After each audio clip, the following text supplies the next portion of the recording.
it's just everywhere I go. It's like it's like being in the valley of the anuses. Just picture walking down the street and being like, "How are you, anus?" And then you just see an anus because someone said it.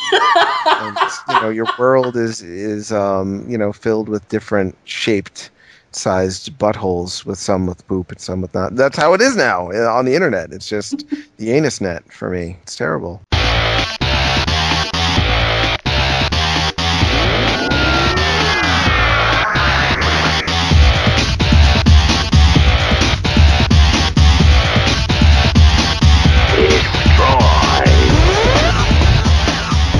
Oh, Mickey Sticky, you don't understand. I'll fuck you till you're fat, and I'll fuck you with my hands. Oh, Mickey, you're so fun, you blow my mind. Mickey,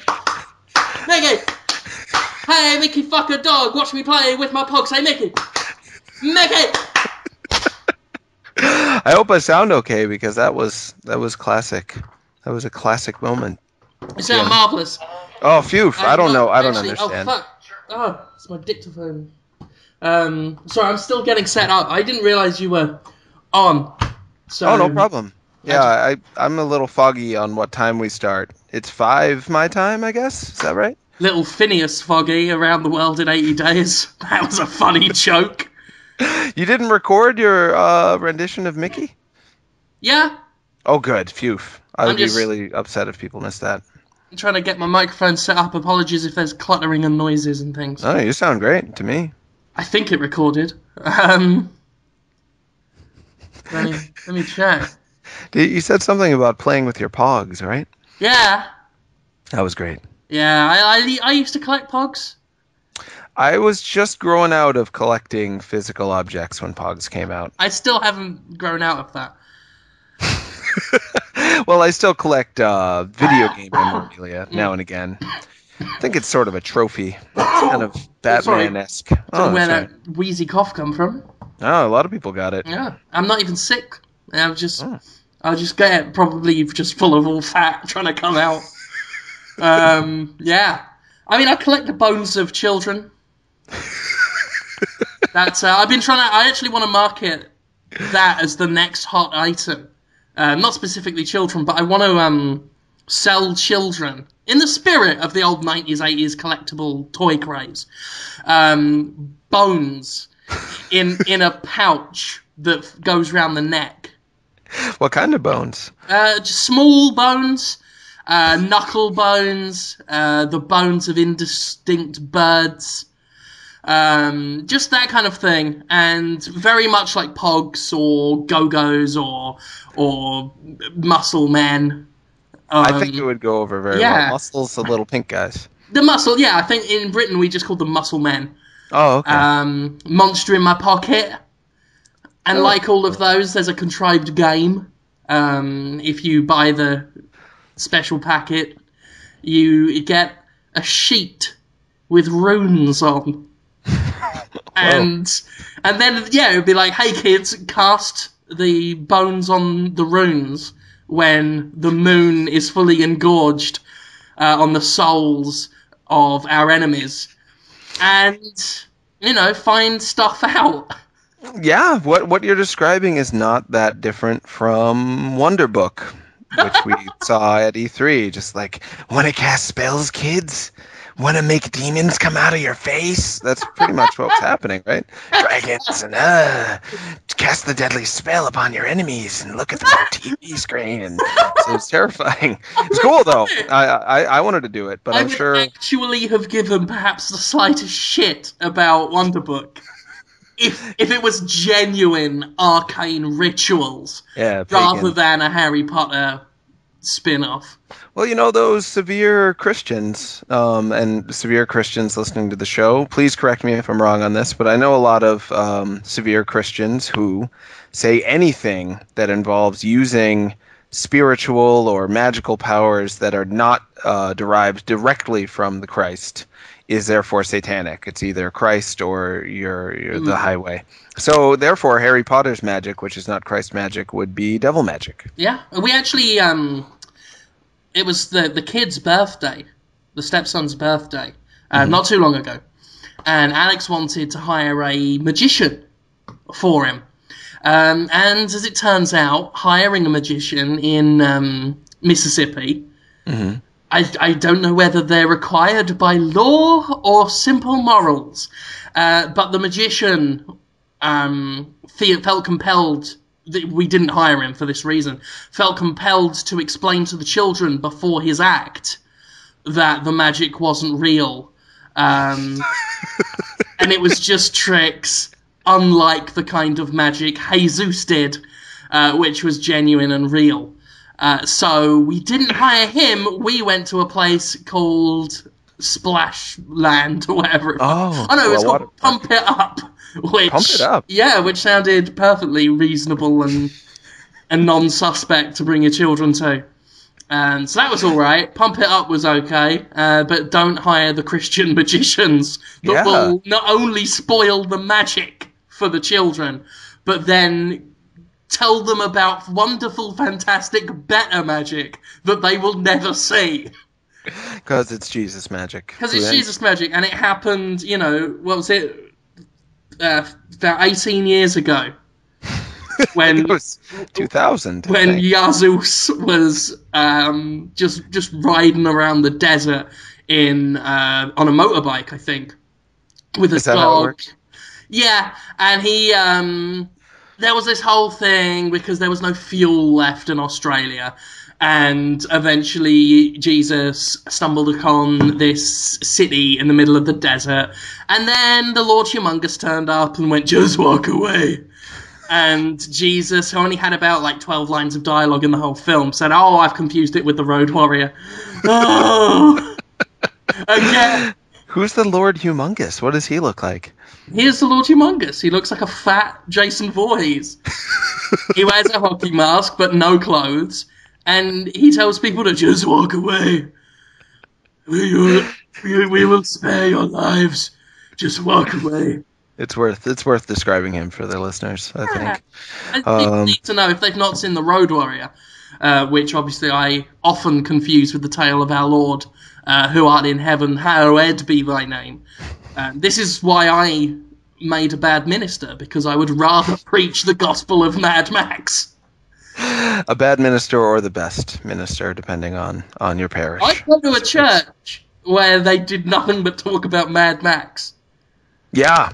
That could be a thing that happens as people get less and less religious, which for you it probably doesn't seem as though that's the direction things are going in, but on my end, yikes, it's hard to find someone who's actually honest to God, believes in religion at this point in my life, who's, around my age. People over 50 seem still into it, but maybe the closer you get to death, more you get into it. That said, a guy who remains nameless, who I like a lot, he's actually a video game developer, is really into Christianity, and we hang out every once in a while, and he tells me about it, and he makes me think that Christianity is pretty awesome.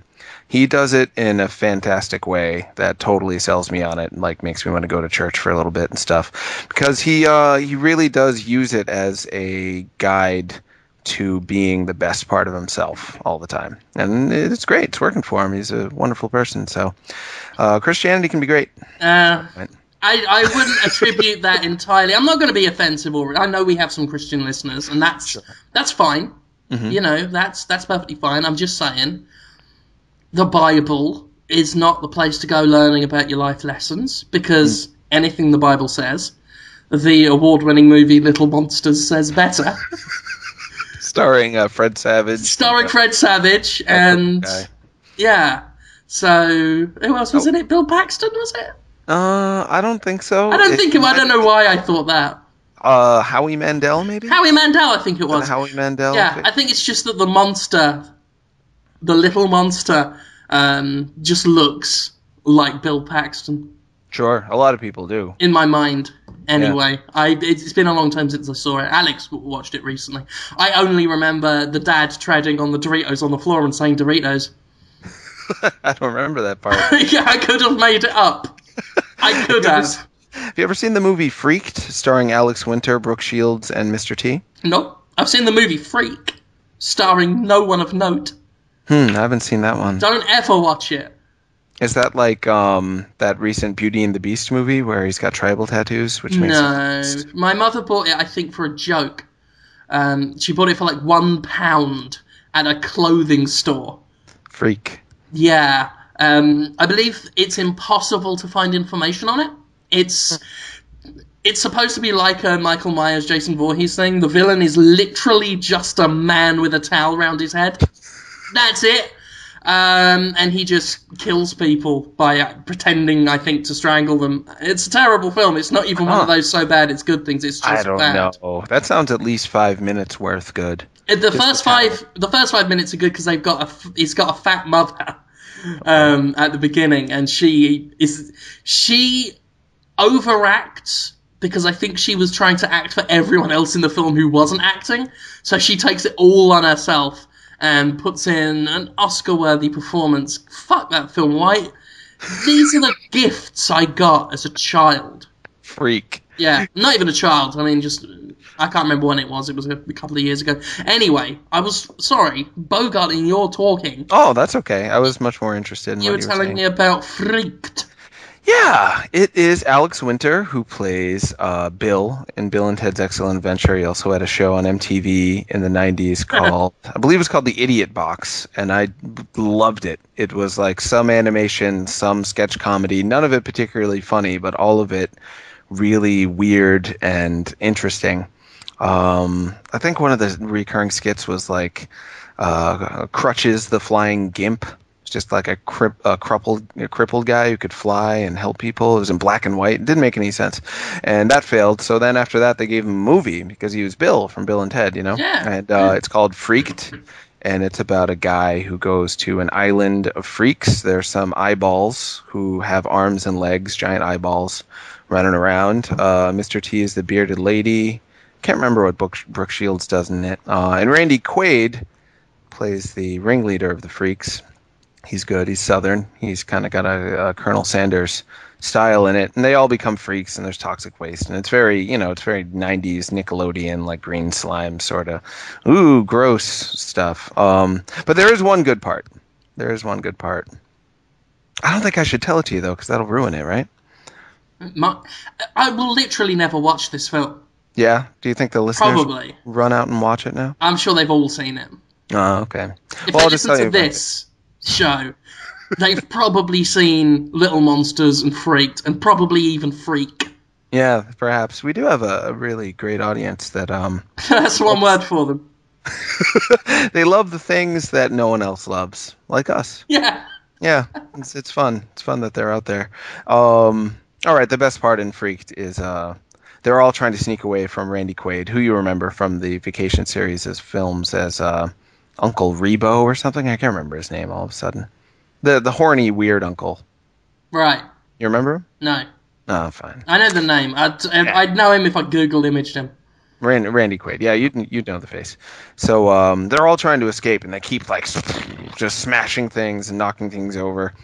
They knock over a huge laboratory set, and the beakers are exploding, and then they slip and fall on dynamite, and like the dynamite explodes. It's totally stupid. He doesn't hear any of it. He's just in a rocking chair. And then Alex Winter, Bill from Bill and Ted's Excellent Adventure, knocks over a cup of water, a styrofoam cup, and it falls to the ground in slow motion and hits the ground. And then Randy Quaid turns really slowly and goes, "Styrofoam cup." Like a close-up on him when he does that. Ah. That's the good part. Awesome. No, I imagine that is funny. It is not. I think it's one of those things you'd have to see. It is something I'm glad that Ah, happened. okay. I like all of Alex Winter's things, and I think a lot of the stuff I do is similar to that. It's not like, whoa, I'm laughing so hard at what he did, but it's just like, that guy did that. Wow, there's not any precedent for that being a hit, yet he did it anyway. So hopefully that's the appeal that some of my videos, my E3 videos have. We'll see. Yeah. Views are still filtering in. You were only in a couple of E3 videos this year, Jim, that I've seen. Yeah, I did literally no video work this year. It was just yours. Like you were in two of ours. Yeah. You're in our Devil May Cry one, and in the running around at the end of the show video, you top it off and made the viewers feel great. People really liked it, what you did. Good for them. That was a good time. E3 happened. Mm-hmm. An apology to the listeners. Obviously, we didn't do a Podtoid during that week. Wanted to, best You had planned on intentions. it, and I got mixed up. I was supposed to come over, but I didn't know for sure. And then I got caught up editing videos, and I didn't do it. And then we were hoping to do it the day after that on Thursday, but then you got an early flight out. Yeah, Either. I hadn't accounted for it. I thought I was flying out on the Friday. I'd forgotten that I'd organised a red eye on the Thursday so I could get back sooner. Yeah. And then I didn't remember until Alex sent me a text that was like, "You're flying out tonight." And I was like, "Fuck off, no I'm not." And then she went, "Fuck off, you are." And I was like, "Oh, right, yeah." I thought a red eye would be easier. I thought there'd be less people to deal with. I thought it would be just a nice, more relaxed... It's bollocks. There's just as many people. Yeah. Except now they're weirder. And you're tireder, so everyone Yeah. loses. Yeah, they're weirder. I'm tireder. A lot, and I don't want to racially profile or anything, Sure. but there were a lot of Asian people. Just half the flight. Half the flight. I don't know whether that's just a cultural thing, but good for me Sure. because I'm fat. And Stereotypically speaking, other than your Yao Mings and your occasional taller than me Asian person. yeah, I sat next to a lovely old Asian lady. So I, didn't bother her. That's what I always worry about on flights, not so much my own discomfort. I will actually put myself in discomfort to not get in people's way because I don't like being in anyone's way at all. So that's good. So if I'm not in their way, then I'm happy. So that was all right. Except just I'm not doing red eye again. Literally nothing changes. It's not better. It's just, as you say, more weary. So, yeah. But anyway, sorry about not recording, ladies and gentlemen. That is, though, the first week since we restarted Podtoid last year, where we've not had a show go up. Because even if we've missed a day, we've usually made up for it. I know Jonathan and myself did a Saturday one once. Yeah, that's right. Yeah, we re-recorded one that got destroyed.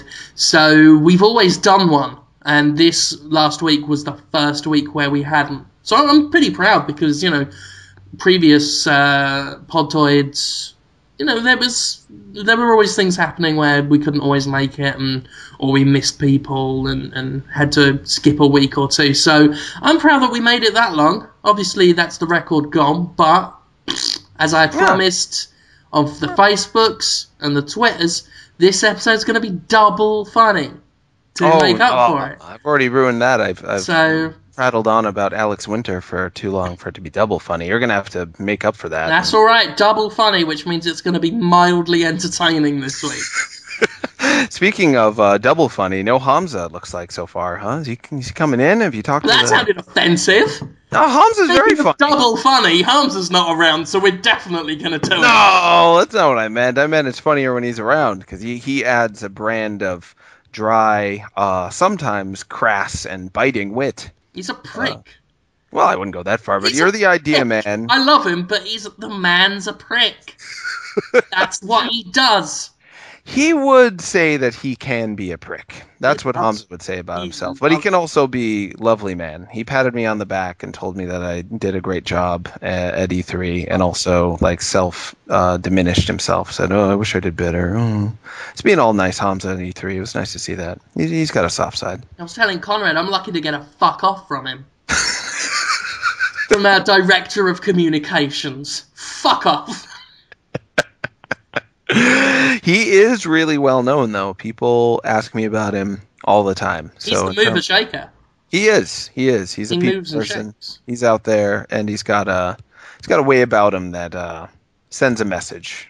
People don't often forget the times that they've had with Hamza. Yep, he broke his laptop though. Oh, that's why. Yeah, that's why it's not here. He must be crying. He must be mortified. I don't think he's too happy about it. Yeah, I bet. Well, in his stead, we'll just have to talk about everything. In his stead? Yes, because he often wants to talk about video games a lot, so we'll have to do Yeah. that. I want to know more about you being in Holmes's steed. What, when did this happen? Because if you're into fucking the horses, we can scrap the whole ocean idea and move into other avenues. You could be the next Mr. Hands. Who's Mr. Hands? And we've talked about him before on Podtoid. He's the man who died after having a horse fuck him up the arse. Oh, I forgot about him. Yeah, I've said it before, I'll say it again. It's my favourite joke I do. If Is the it- man died fucking a horse, Uh-huh. what was so fucking spectacular about his hands that that's what he was named after? That is a strong point. Yeah. This man's colon is shredded by a horse dick. Oh, but look at that manicure. Maybe he had really big hands. Yeah. I mean, if you're going to get a horse ready for action, you want to hope you do. Yeah, they're hard to grip. Mm. I've ridden a horse before, not like that. And it takes some doing. They're big. Penis, horse penis.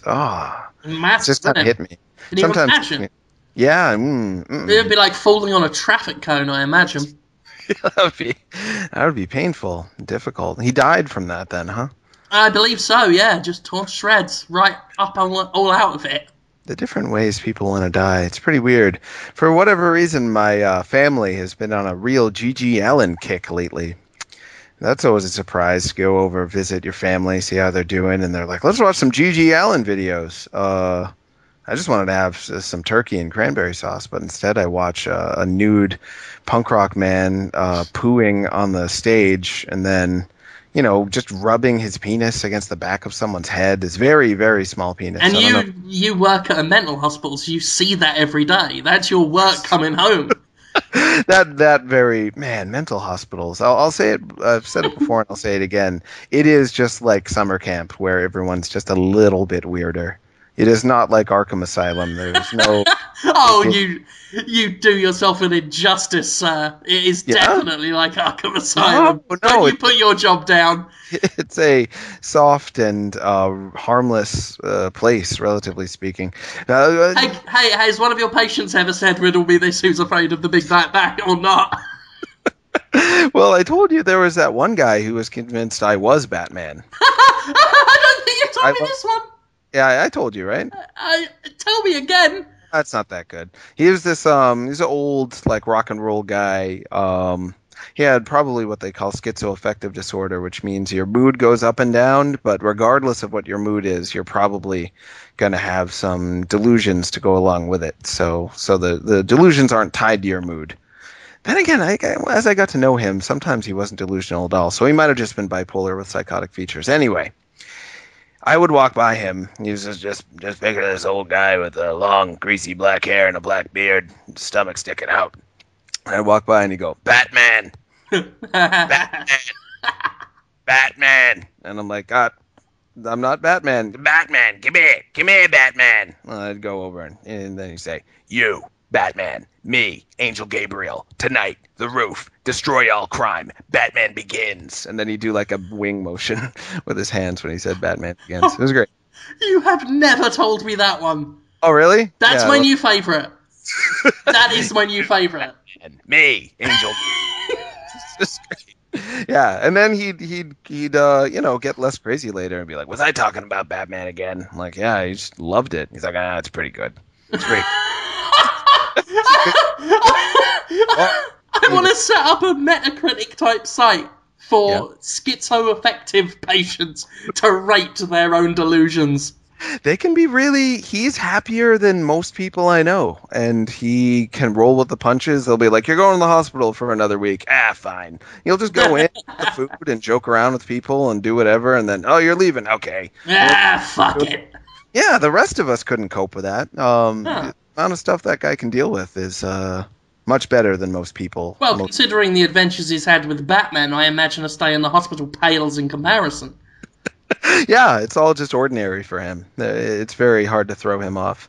And I look to people like him when I see myself getting annoyed with really small things. Because I do get annoyed sometimes, Jim. I try not to bring that on the show because people say it brings bad energy. But I do get irritated with the world sometimes because it seems like there's so many people with different priorities than myself, and when I have their priorities thrust onto me, so to speak, I just have to wade through it. It get pretty annoying, but that's nothing compared to just being locked in a psych hospital for weeks. Jeez, That what am is I true. about? Yeah. They can't just listen to Nine Inch Nails and hash it out, Yeah, yeah, exactly. as People, all Americans do when they're pissed off.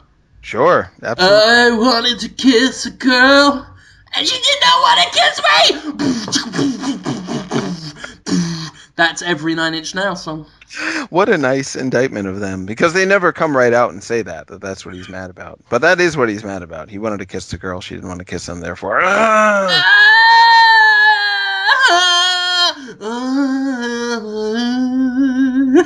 He sorted himself out, though, Trent Yes, Reznor. I like Nine Inch Nails. Yeah. I think they're okay. A lot of fun. I like his. A lot of people say his recent stuff shit, but I like some of his recent stuff. Soundtracks were good. He did the Social Network soundtrack. It was well done. He did the Girl with the Dragon Tattoo as well, I think. That was all right. I watched that just the other day. I still haven't seen the whole thing. The parts I've seen seemed really good, though.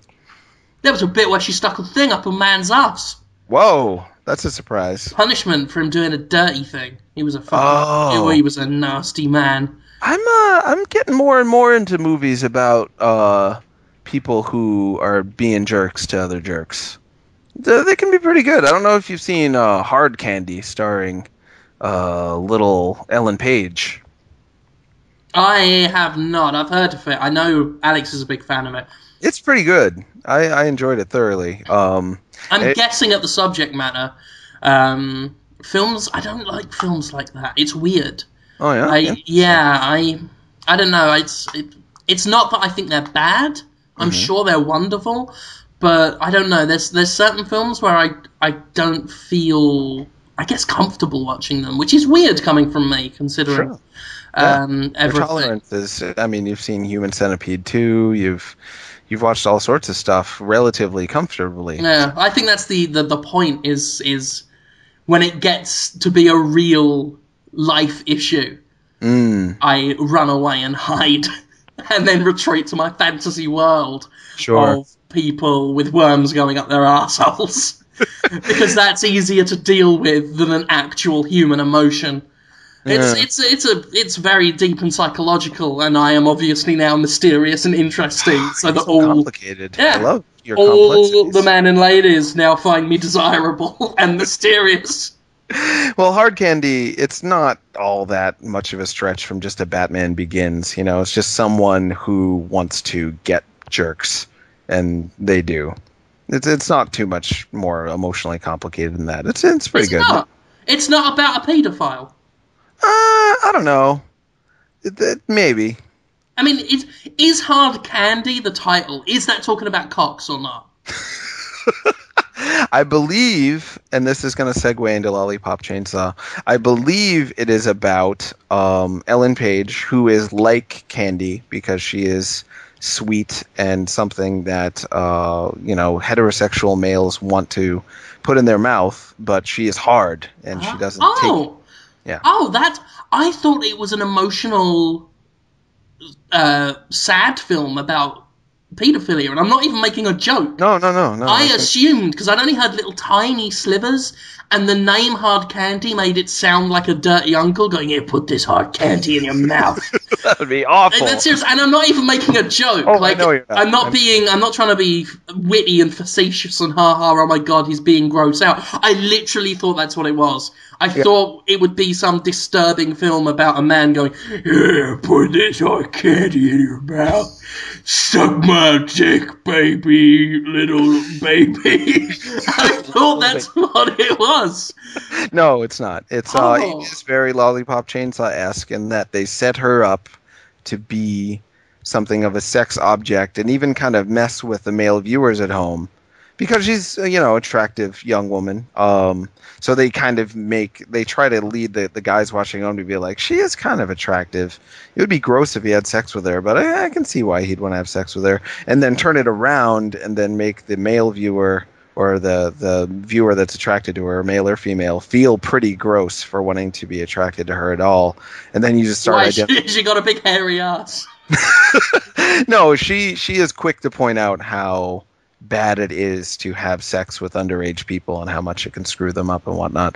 Which to me, that's how I interpret Lollipop Chainsaw. I haven't started playing it yet, but it seems to be. I just got home with it. It seems to be sort of a hard candy thing in that, at least in the trailers, they make it seem like, oh, look at her butt, look at her eating the lollipop, and then the zombies who are looking at her like that, she turns on them immediately and cuts their heads off and screws them up. But you've actually played the game, controversially reviewed it as well, Jim, so I want to hear from you about Lollipop Chainsaw. Do you think it's smart in any way?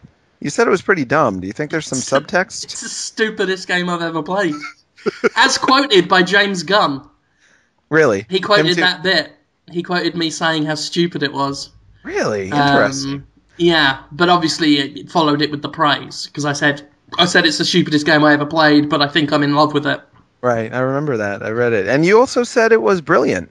Brilliant. Brilliant, right? Yeah, people really liked that last line. I didn't think it was that profound, but a lot of people enjoyed it. That I said, stuck with me. Yeah, it was just very good. because something is dumb doesn't mean it can't be brilliant. Which is how I feel about Lollipop Chainsaw. It's the stupidest game I've played, at least in the past few years. It's so fucking dumb. Now tell me what you mean by dumb in that way, because there's a lot of things that I like that people think are dumb that I actually think are smart. So maybe I'll think it's smart. It's no. Just...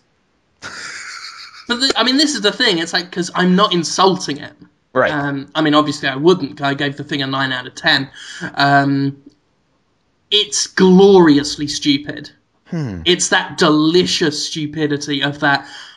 I know how fucking dumb I am, and I'm reveling in it. I'm gloriously reveling in it. Wow. I said in the review, and I stick by this, the two games it reminds me of are House of the Dead and Crazy Taxi.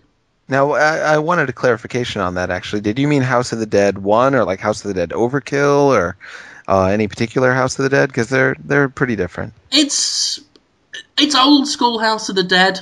Although Overkill has some... Overkill's got that grindhouse feel that Lollipop Chainsaw has. Yeah. They're just House of the Dead Overkill is another fine example of a game that is just beautifully fucking stupid. It's worth doing a feature on just games that are so fucking dumb that they take on this form of genius almost. Oh, sure. But I'm talking more old school, because there's so many old-fashioned arcade sensibilities in Lollipop Chainsaw. From the look and the pop music and the frantic sense of I'm on a kind of time limit, you've got, that's the Crazy Taxi influence. From House of the Dead, obviously we've got the zombies. And we've got the civilians that you rescue from them, a la House of the Dead. And they'll record you. It got to the point where I was very disappointed that none of them said "Don't come."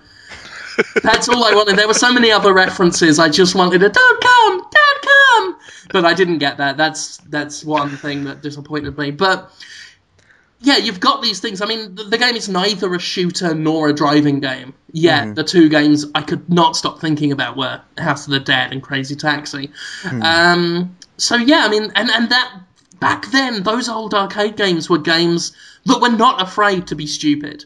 They didn't care.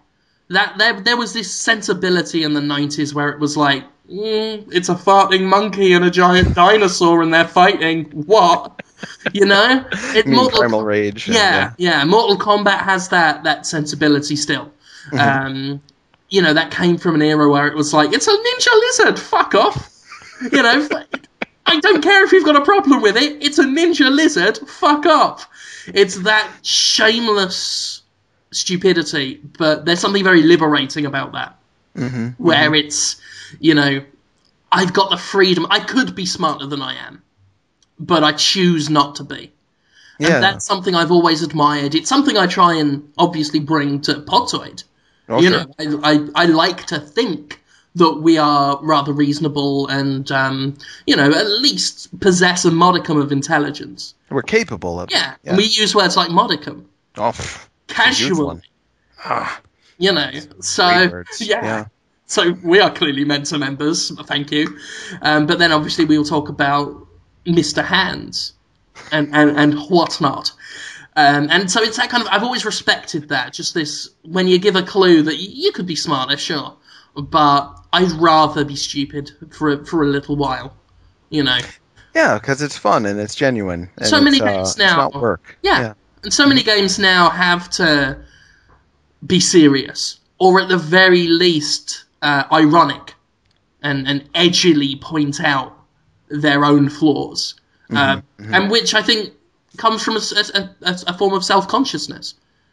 As someone who practices self-deprecating humor as a form of self-consciousness, I think video games, especially this generation, have become very self-aware and self-conscious in a number of ways, and not in any way that counts. If they were self-conscious in ways that counted, we wouldn't have had 15 billion first-person shooters at the press conferences at E3 this year. But they get hung up on silly little things, and this need to be. It's part of this generation, you know. We don't get deliciously stupid films so much these days. I'm sure when we talked about Krull, it's you don't get a Krull now. You don't get a Krull in the movie theaters now. You don't get a Labyrinth. You don't get a Dark Crystal. You don't Yeah, I'm get a trying to think of film. one. I can't think of You any. don't. You can't. It's none that I can think of. I You think know, the closest was Stardust. Did you see that? I did not know. It came close, but it wasn't quite Crawl level. Yeah, you know, just these films that, yeah, they're silly, they're contrived, they're stupid, but there's just this honest integrity to that that I can respect. Sure.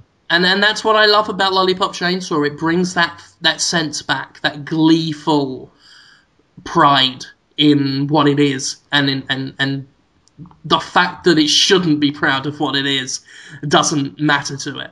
Huh, interesting.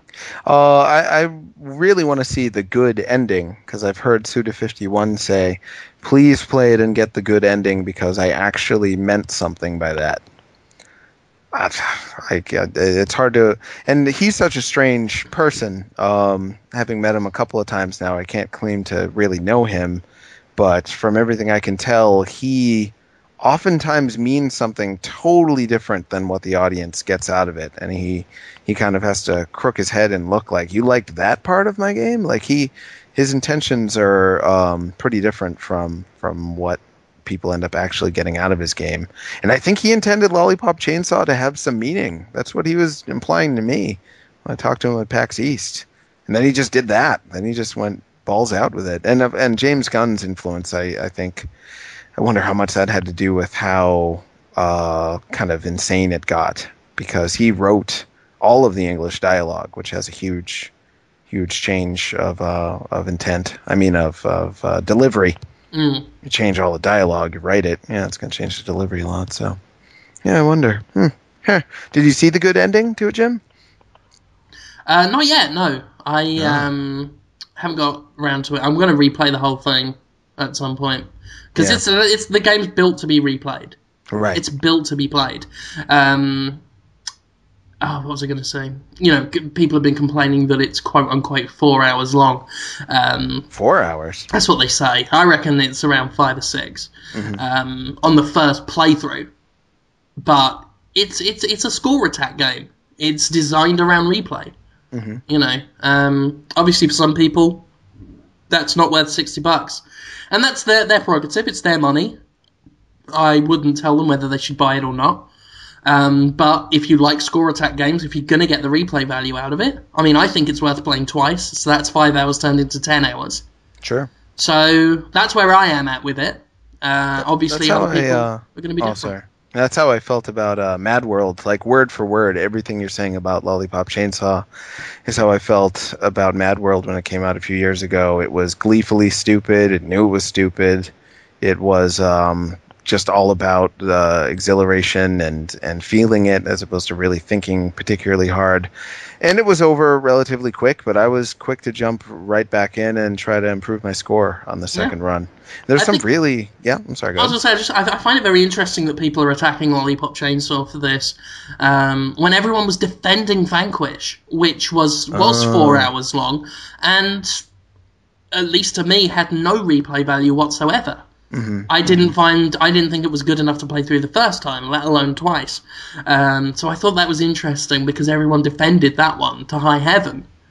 Well, I'm sure people will be defending Lollipop Chainsaw too now that it's actually out. I think just like Lollipop Chainsaw, the creator of Vanquish, man, I'm blanking on his name all of a sudden. Ah, rats! Not Hideo Kojima, not Suda51. It's on the I tip of my know. tongue. Is All it? these Japanese It's not names. Hideki Kamiya, is it? No, No. no. Oh, this is where we sound racist because we're just coming up with Japanese developers. Shigeru Miyamoto did it. I can't believe he's one of my favorite developers. He did Resident Evil, he did Resident Evil 4, he did Shadows of the Damned. He's done so many great games.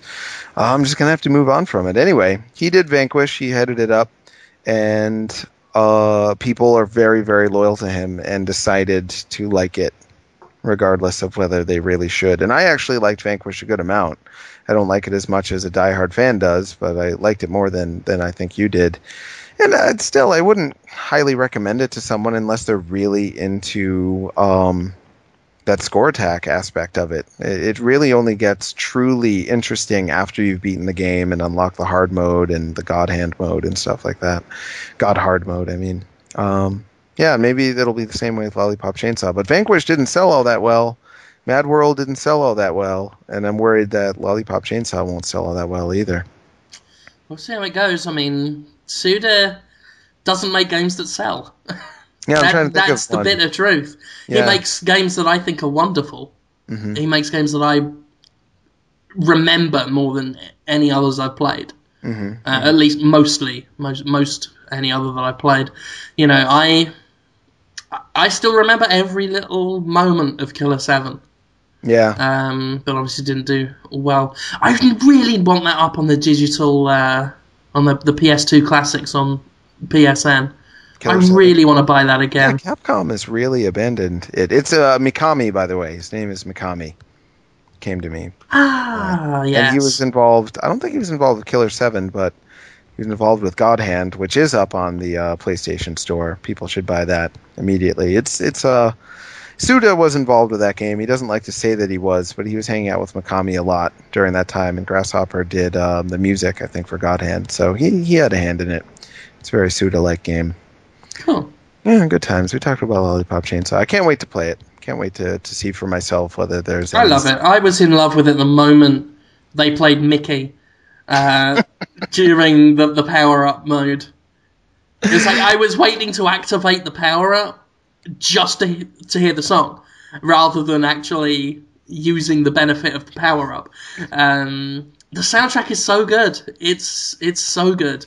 They spent a good amount of money on it too. They didn't cheap out on it. The WB has to be commended. They've put a lot of funds into both marketing and getting localization talent. James Gunn and Michael Rooker and all sorts of people are doing voices in it. They've really tried. I hope it pays off for them. Yeah. Well, they got little Jimmy Urine.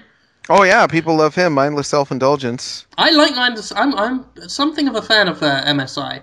So I was a little bit starstruck this morning when little Jimmy Urine retweeted my review. Aw, that's nice. Got all excited about it. I was a bit...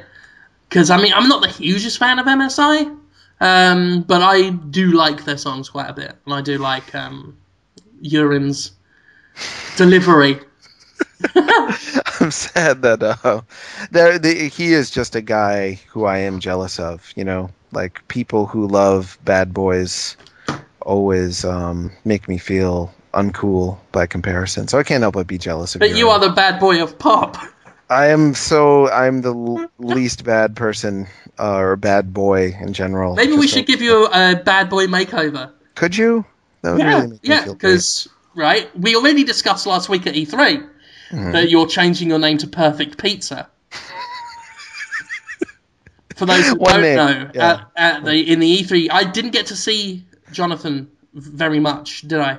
No. I didn't see you a lot last week. I was very sad.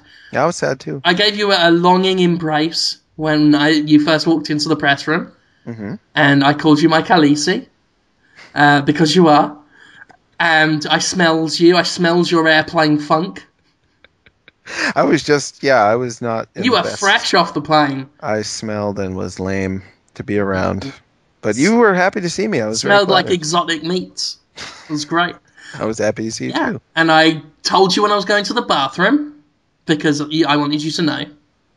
Didn't you tell someone to like make sure I was kept safe or something like I that? think I did charge someone with your protection, yeah. Yeah, it I was wanted like to make Ryan sure. Perez or someone. Yeah, I think it may have been Ryan. I wanted to make sure that someone was keeping an eye on you at all times.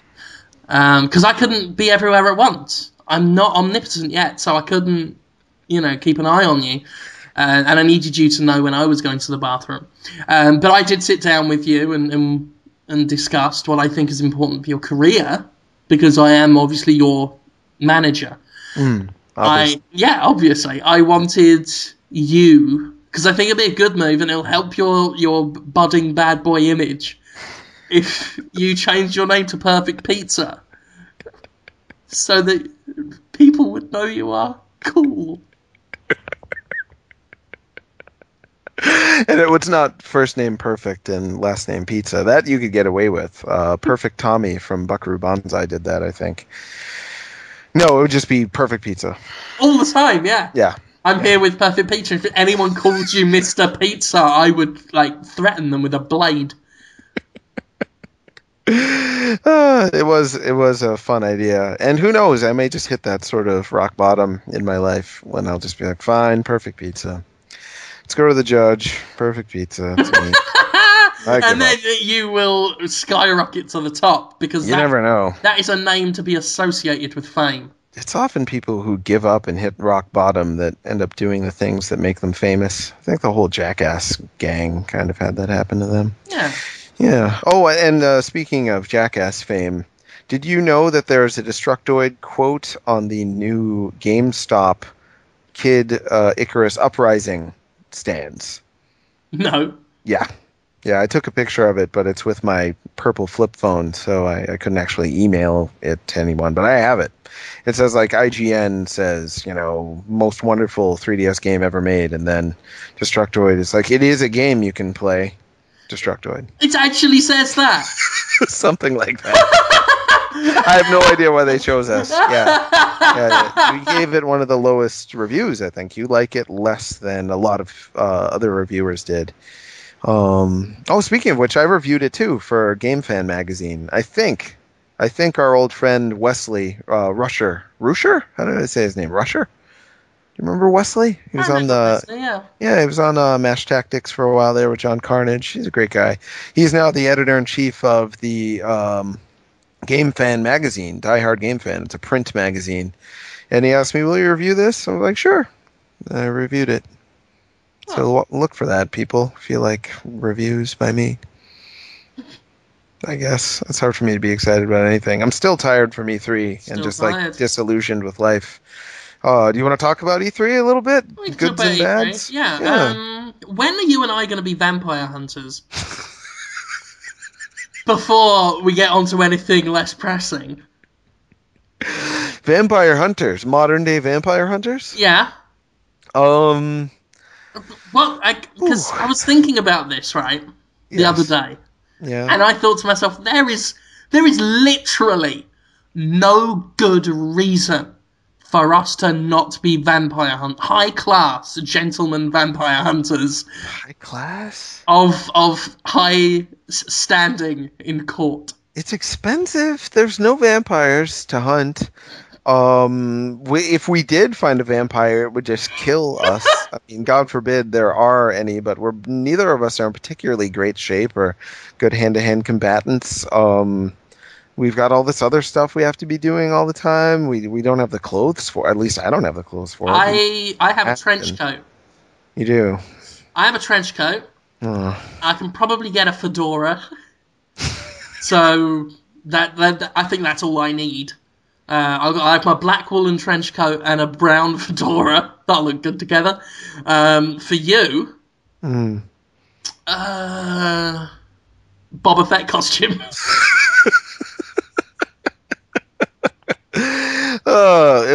With the armaments or anything, or just the heavy plastic? The heavy plastic armor, no helmet, Oh. I'm thinking paper Christmas cracker hat. And a pipe, one of those plastic pipes that you blow bubbles out of, so that people know you are distinguished. Right. So all the vampires could see me blend right in with the other people and not fear me, I guess. Wouldn't they? So what do you stop them at night? You'd be the Or? distraction. Oh, right. You would have your bubble, your neon bubble pipe, your Boba Fett costume, and your plastic Christmas cracker hat. And then a vampire would come out and say, "I will bite you with my mouth." And you'll say, "Oh, I think not." And then I'll, jump from, a 20-story building. Whoa. I'll jump down and land with cat-like grace behind him. And I'll tap him on the shoulder, and I'll say, "Hey, vampire this." And I'll punch him in the face, and he'll fall on the floor. And then I'll pull a wooden stake out from my pocket, and I'll say, "Looks like you staked today." And then I'll stake him in the heart, and he'll turn into dust like in Buffy the Vampire Slayer. And then you'll shake my hand and say, "That's another one for the coffin of being a dead vampire." And I'll say, "Damn right, Chicken Chungus, let's go." Because that's going to be your vampire hunting name. I am going to be called Bram Helsing, which is... It's an amalgamation is what that is. It's an amalgamation of Bram Stoker, Mm-hmm. the king of vampires, and Van Helsing, who was played by Hugh Jackman. Oh, in the movie. In the movie... Van Helsing. Was it? Yes. Wasn't X-Men Origins. No, they thought that was going to be Hugh Jackman breaking away from the X-Men series and getting to be more than just Wolverine, but then the movie only made like 200 million, so they're like, it's a flop. Well, their problem was they had Van Helsing have knife claws come out of his hands. So they shouldn't have done that because it just looked like X-Men. Good point, yeah. Yeah, but so I will be Bram Helsing. Amalgamation, Bram Stoker, Van Helsing. You will be Chicken Chungus. So what's which Chungus? is also an amalgamation of chicken, which vampires are afraid of because sometimes they are stuffed with garlic. Oh, true. Yeah. Right? So you are scary for them with chicken. And also Chungus, which is a word I sometimes say out loud when I'm bored. I've never heard that word before, Chungus. I don't think it's real. But obviously, when they hear that Bram Helsing and Chicken Chungus are in town, them vampires are probably going to skedaddle. That's really cool how you can roll your R's like that. It's pretty good. That's one of the primo skills of a vampire hunter. But since I'm Chicken Chungus, I just need to blow bubbles in the pipe. I love that you say Chicken Chungus. Yeah, it's a very cool name. It's good, isn't it?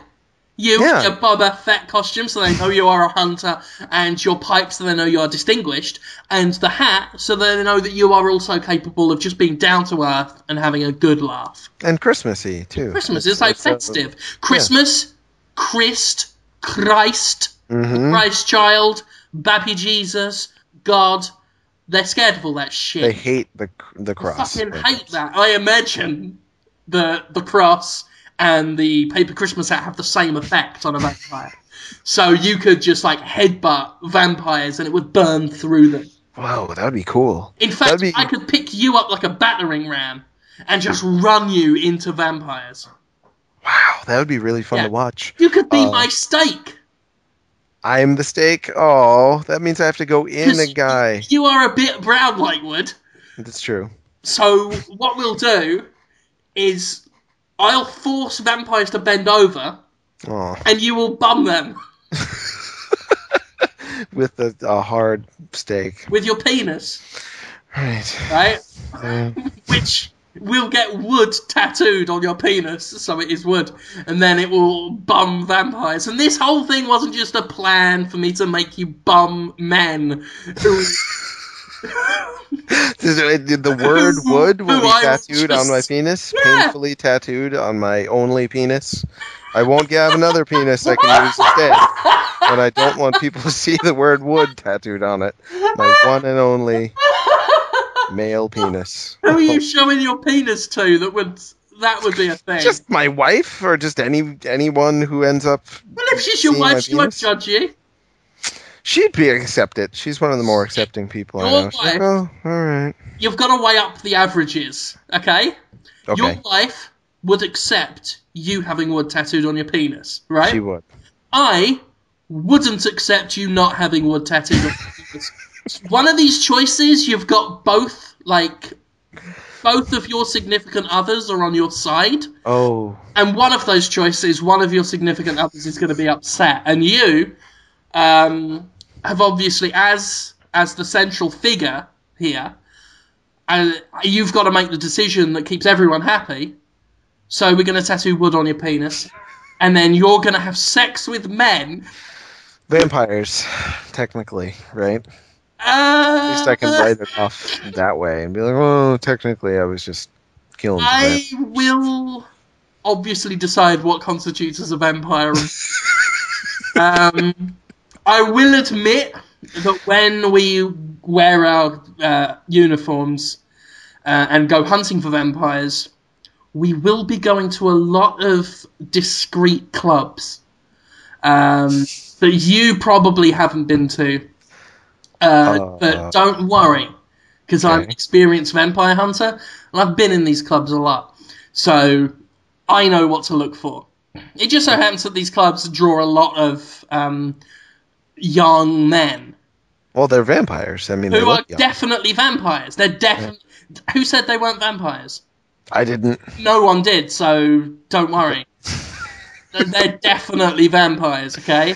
If you go by TV, young, shirtless men who are in great shape and are horny Exactly. are vampires. They're Who all said they were male prostitutes? not me. I didn't. Who's bringing that into the conversation?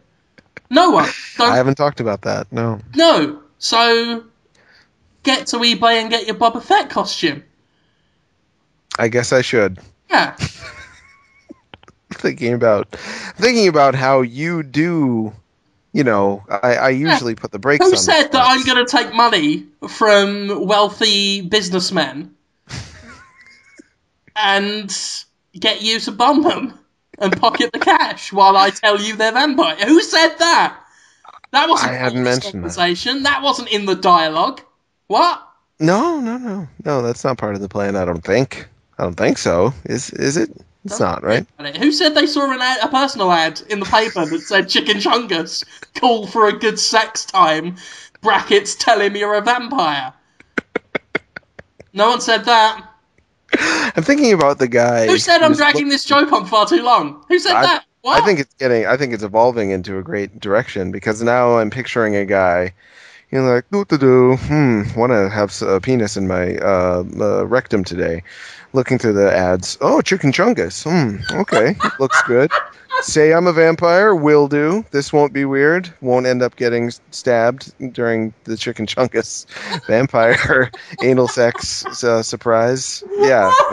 No one's going to choose Chicken Chungus out of all of their male escorts for men.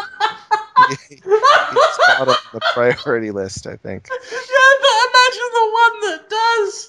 Yeah, wow. I wonder what he'd be like. One will. And I just, if it was his dream to have sex with a 35-year-old man in a Boba Fett costume. Yeah. While a fat man in a trench coat smokes cigarettes and shouts, "Get in there! Get in there, Chicken Chungus!" Oh, that man's catered to. If that's your fetish. He's almost so great that I want to make his dreams come true. Not that I would enjoy it, but just the fact that he exists, I want to reward him for just being him. Damn right. If someone comes to me and presents to me their dream for the world's most specific sex, I feel morally obliged to deliver. Yeah, I can see where you're coming from on there. It'll be a cold, clinical, almost surgical act, but it'll be for the good of the person and mankind, so perhaps. Oh, that was Not a good saying conversation, though. Yeah, it was very good. And all that came from me waking up about 2 weeks ago thinking I should tell Holmes to be a vampire hunter. So that's good. Yeah. But E3 talk could happen. I don't know if it's old. It's not that old. It's just a week old today. I think it's still worth talking about. Oh, no, we're still Uh, talking. Yeah, let's talk about some E3. Yeah, what'd you think of the whole show this year? Laid back, definitely. That's what everyone was saying. That was everyone on the show floor. And I was saying it all the time. I felt like a prick, like everyone else. Just, how was your E3? Oh, laid back. Oh, everyone Yeah. said that. Yeah, I know. I had that conversation about a dozen times. Um, yeah, I mean that's what it was. It was an end of generation E3. It hmm was everyone knows what they're doing. We're wrapping up. We're closing shop. Let's get ready for the next generation. You know, it Except for was. Nintendo, who was not far enough into the Wii U, in my opinion, to have it feel like a full start. The stuff they talked about felt like probably about half of what they need within the first 6 months of launch to really make that They were console. interesting, yeah. Yeah. I like their show. I thought they had. I enjoyed their press conference the most. I thought it was fun. I thought it was interesting. Wow. I know a lot of people didn't like it. hmm That absolutely up to them. I mean, I can definitely understand anyone who would have given the edge to Sony. That's up to them. But I enjoyed it. I am interested in the Wii U. I finally got my hands on it last week because I missed out the year before. Yeah. So I played a little New Super Mario Brothers U. hmm I like the way the controller feels. It feels like a Nintendo product. hmm Also feels very lightweight. I think that's obviously another thing that people have said a lot. It looks chunky. It looks like it should be bulky and get in the way. Felt good to use. Yeah, it's comfortable. And I've been waiting for you to say that because when I say that, people say, "Oh, but you also like Wii Fit, right?" I'm like, "Yeah, I do." They're like, "Oh, and you like motion controls?" Sometimes. Then they just dismiss me immediately. But you, Jim, hate discomfort, physical discomfort, and Absolutely, otherwise. I'm lazy, fat, and spoiled. I wasn't saying. I I'm wasn't a saying I'm that. a upper middle class white prick. I say that myself. I'm totally fine with that. And you like you just fine in terms of how it felt. I mean, obviously, I'd need more time with it before saying for definite that I could be happily playing this for hours. hmm But from what I played, it felt like I could give that a few hours. Certainly more than, say, a PS Vita or even a 3DS. hmm It felt more comfortable in the hand.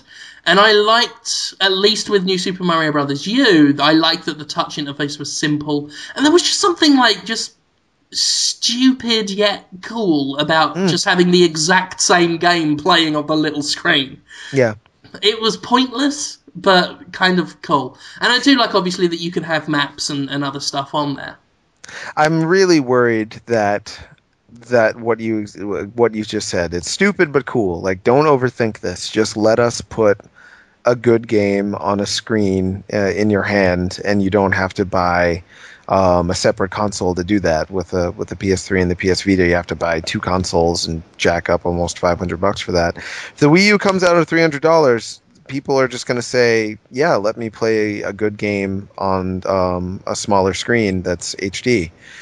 And it doesn't seem like third parties are realizing that it's as simple as that. With Batman Arkham City Armored Edition, just every kind of heartless, uninspired gimmick you could think of Yeah. was just thrown in there. And I'm like, no, just let me play Batman with good graphics on the small screen. That'll be fine. It'll Mm-hmm. be like as good as if you brought it out for the Vita or the 3DS. And they're like, no, actually, touch the screen. Yeah, it makes Now it let better. Oh, now it's let go. more realistic. Do you, Uh-huh. do you know about this puzzle? This Batman puzzle? Which one's this? Picture Batman doing this in the movie. Right. He's, I gotta get through the security door. Oh. He he puts his finger on the touchscreen, and then a green line comes towards his finger. Gotta let go. Okay, put your finger back down. No, the green line's back. Let go before it touches you. All right, touch the. It took like 7 touches. Just Batman touching. Jesus. Ugh, it was not. The And I'm like, PS Vita's got this problem as well. yeah, I'm going to do a Jimquisition on it. This idea that, like, they think that if something's there, it's got to be used, which is just stupid. You've got a whole bunch of PS Vita games that are like that. It's like, oh, I got a touchscreen on the front, I got a touchpad on the back, well, I can do everything!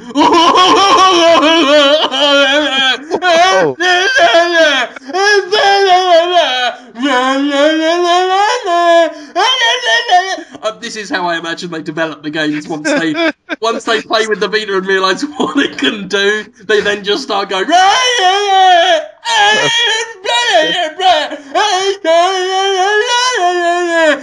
your Vita up and down.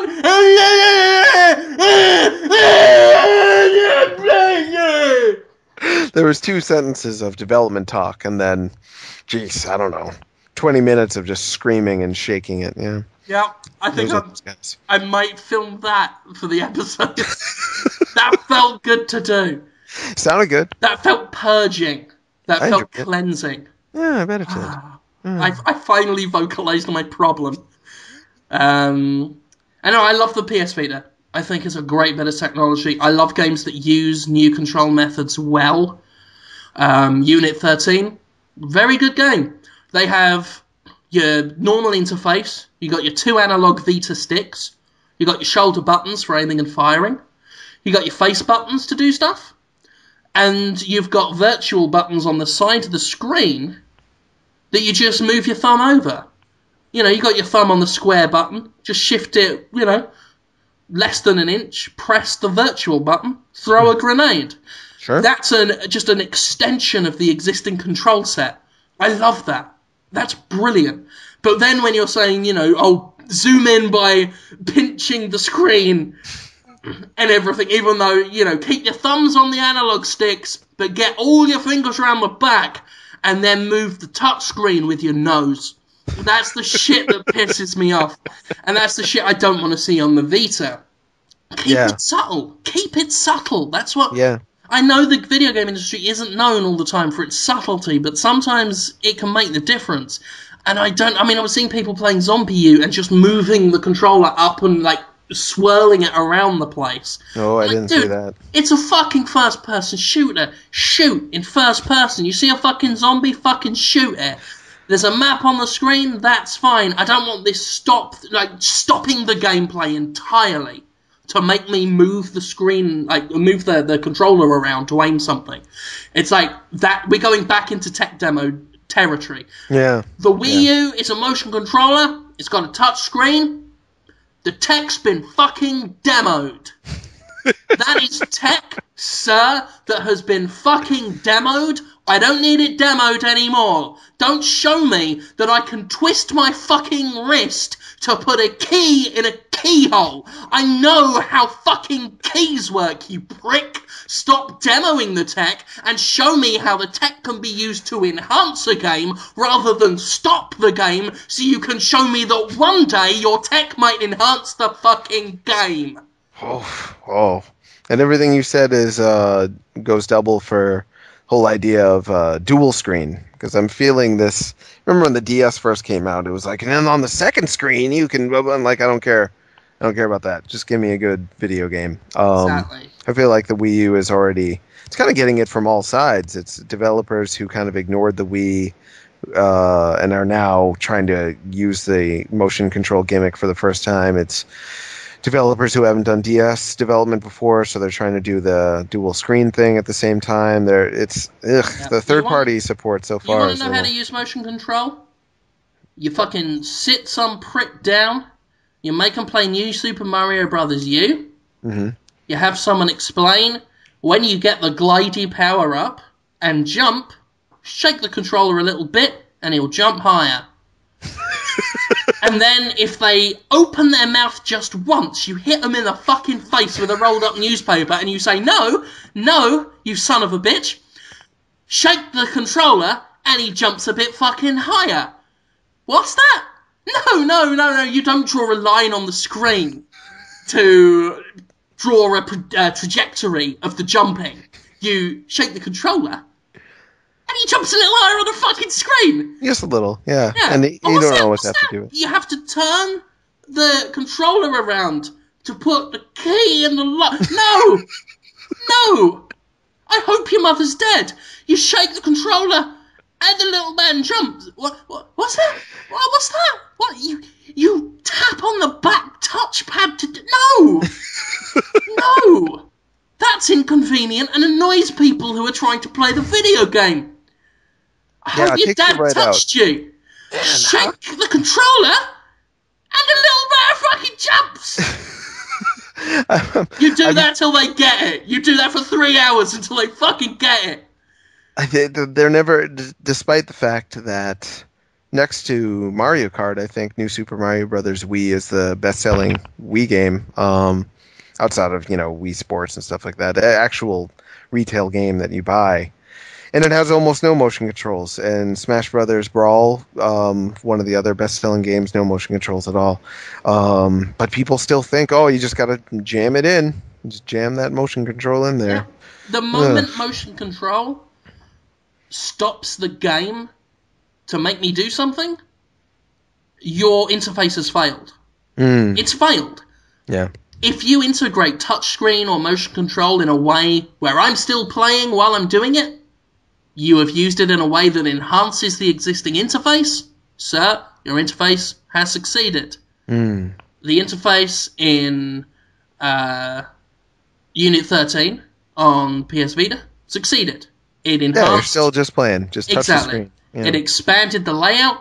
It placed the touch gesture areas sensibly on the sides, so I wasn't having to take my hand off anything to touch the middle of the screen.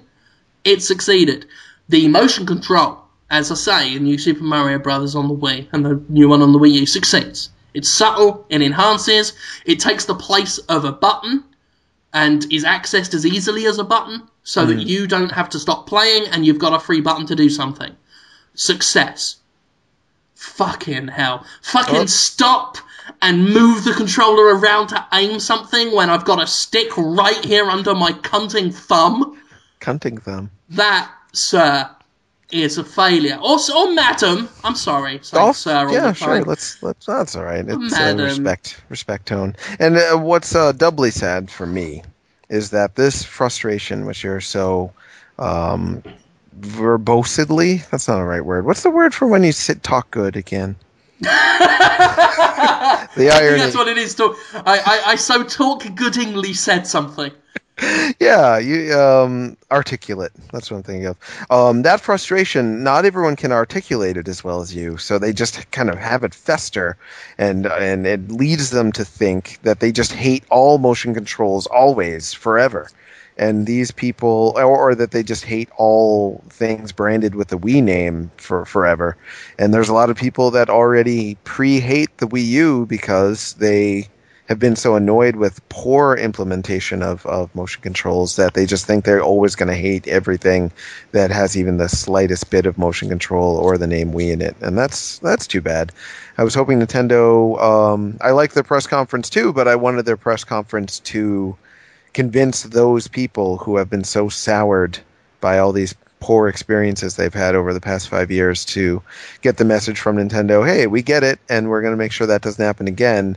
And instead Nintendo was just like, and Nintendo Land, just gonna do Nintendo again, everybody. Get ready for motion controls and mini games, because Nintendo Land. And even though Nintendo Land is pretty fun, that is the wrong image to have right now, I think, for them. So I'm worried about that for them. Yeah, Nintendo Land. It's fun. Those games are fun. I'm sure it will be fun. I think I said on Twitter, I said I'll look forward to playing it for 4 minutes and then literally never again. It will be a fun 4 minutes. Do not get me wrong. But I'm not expecting much more than that. Yeah. I can end up replaying those games a few times for score attack, similar to what you're saying about Lollipop Chainsaw. A lot of them are just actually get better at the game and get a higher score. And that's a fun feeling. But it better be a pack-in, because no one is going to want to buy that. That's what I was wondering. It's like, if it's free, I know some people were comparing it to PlayStation Home. If it's a free thing on the Wii U, it'll be better than PlayStation Home, because there's fuck all to do there. I might enjoy it a bit on there, but I'm not going to pay money for that. Well, no, it's a minigame collection. I mean, that's exactly what they need to stop asking people to pay full retail price for if they want their image to improve. And it did start to fail for them for a while. We Play did exceptionally well, but then Wii Sports Resort did pretty well, and then We Play Motion did fairly poorly. I think it's one of the worst selling Nintendo first party games in some time. So yeah, hopefully they've learned that lesson. The day of the $50 minigame collection in this era of $10 downloadable titles that you can play for hours on end, that time is over, I think. No, but I could be wrong. Who knows? Nintendo Land could come out and sell 50 million copies. That would be weird. Yeah. That would be weird. Yeah. But yeah, that was a thing. So that was Yep. Nintendo. That was Nintendo. Let's talk about. Do you want to talk, Jimmy? Do you want to talk about just the other two of the big three? Oh, I sure, think. sure. I You paid know. a little attention. I was on the plane Monday during Microsoft, so I missed a lot of them. But it seemed like they No, no, kind of no. Whatever you did on the plane was more interesting. That's the whatever you did, whether you just ate peanuts or whether you took a shit, Whoa, wow. anything would have been better. They were towing the line, Halo 4, new Gears coming out. I predicted the new Gears. Felt good when my prediction came true. It seemed they showed something of that, right? Gears of War Judgment. Sports comes better with Connect. No, that was Microsoft's press conference. All of it. I actually think that because of Kinect, we may not even see a new Xbox console next year, or it could be as late into not even the year after that. It could be early 2000. What we're into 15, 14, next 13, 14. Yeah, because Kinect is selling so well still. It really is like a new console relaunch.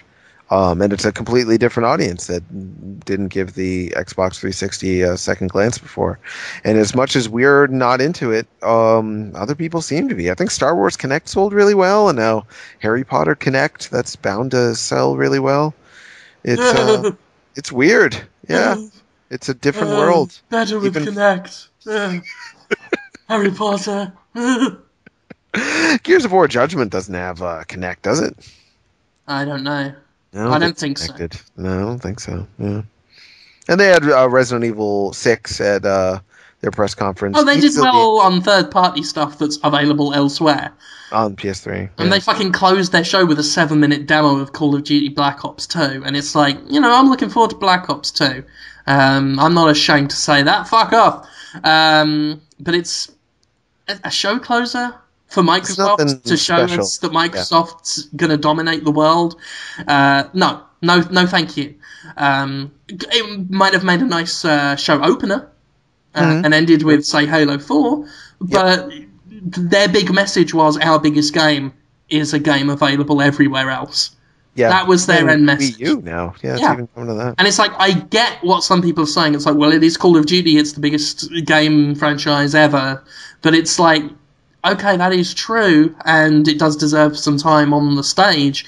But when Microsoft's closing message is, this is our best shot, a game that is available elsewhere, and still does very well elsewhere. I know Xbox nails down the exclusive DLC and all that shit, and it is kind of seen as...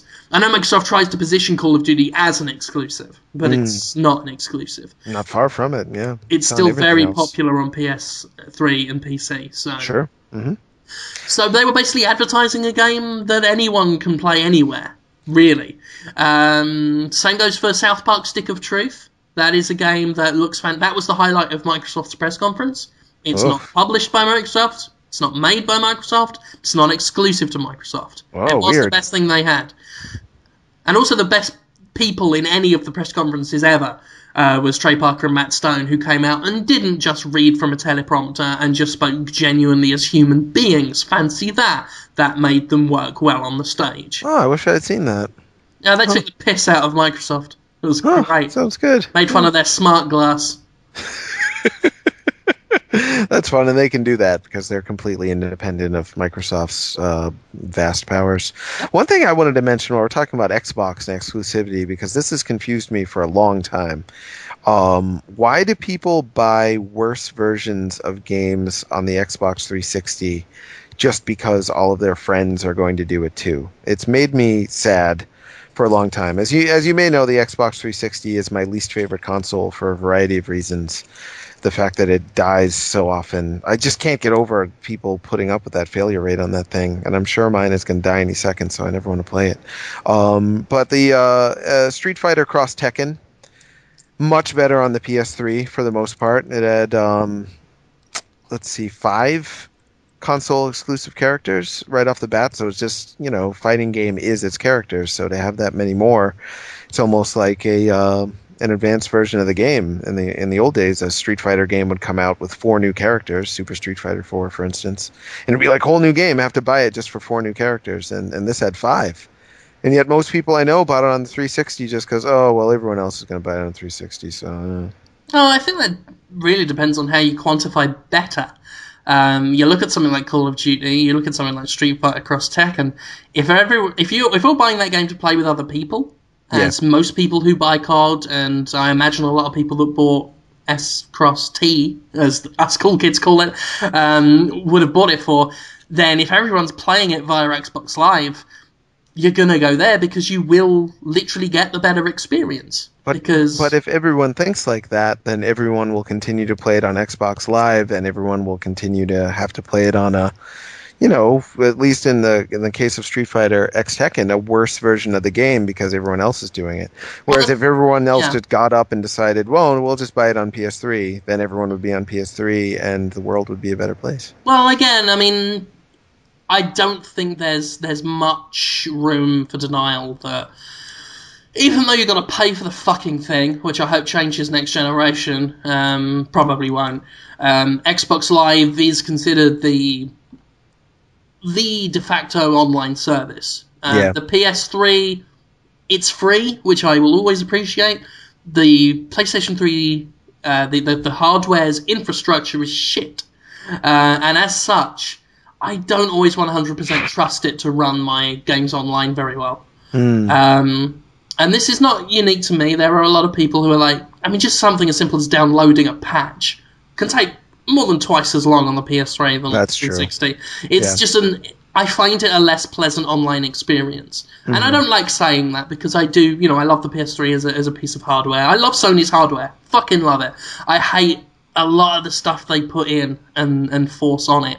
And I think a lot of people just see Xbox Live as a superior online experience. But you have to pay for it. I can't believe that people buy it. I would never... Ugh, yeah, it's just a completely different set of priorities. This is what I was talking about. I get it. I mean, I don't think I'd continue using Xbox Live unless my job was so dependent on it. Sure. It is... It's not something I find cool at all.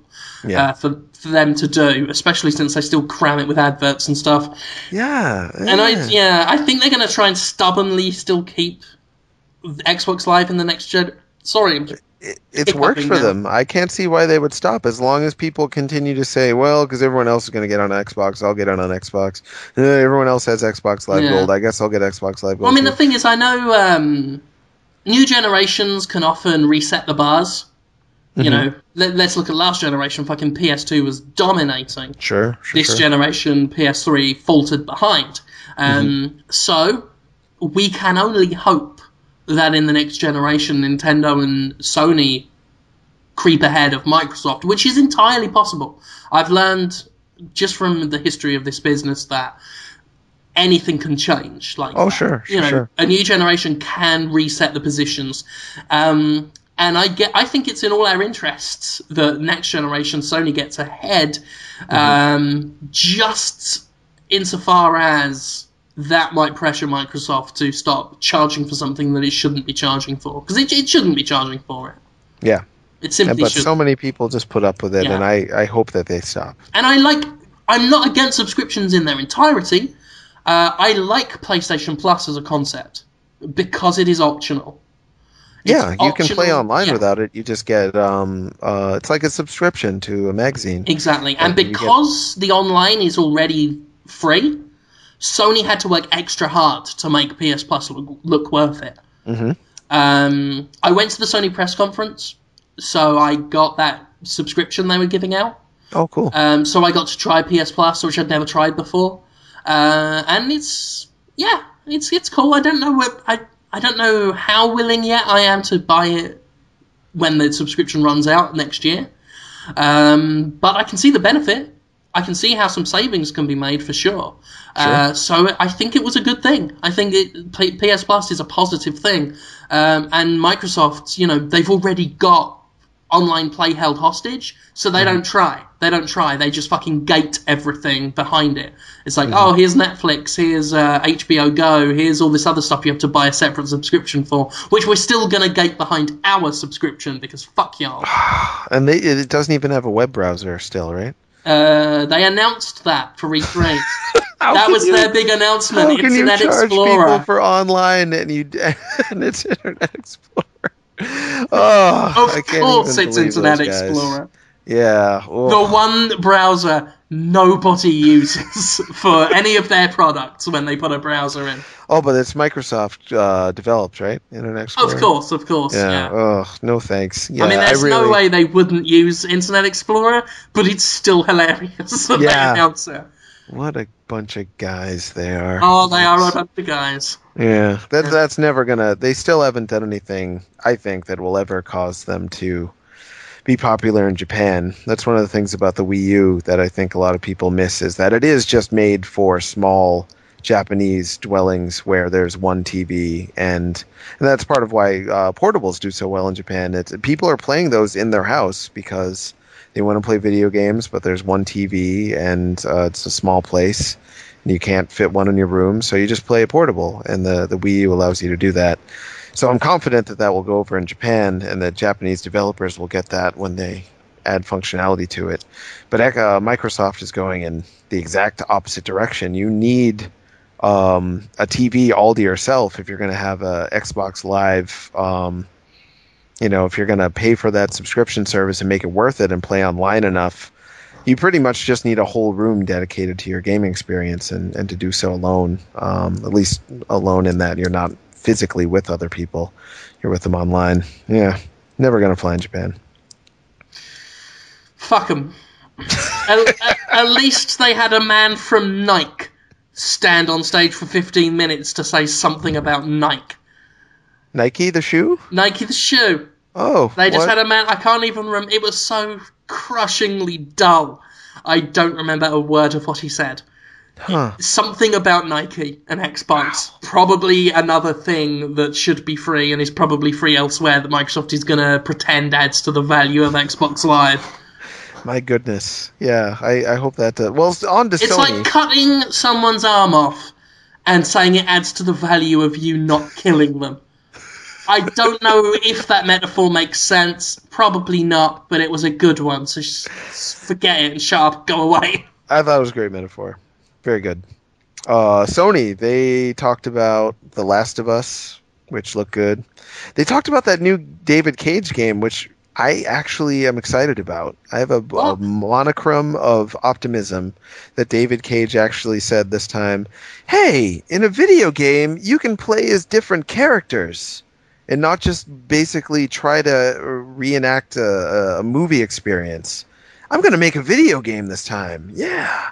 Does it feel that way? Maybe he's Not really. I saw the demo. Yeah. And if the role I play is the role of a man watching a movie, then he succeeded. No. And again, he only showed one thing. It certainly wasn't a gameplay demo. He showed a cutscene.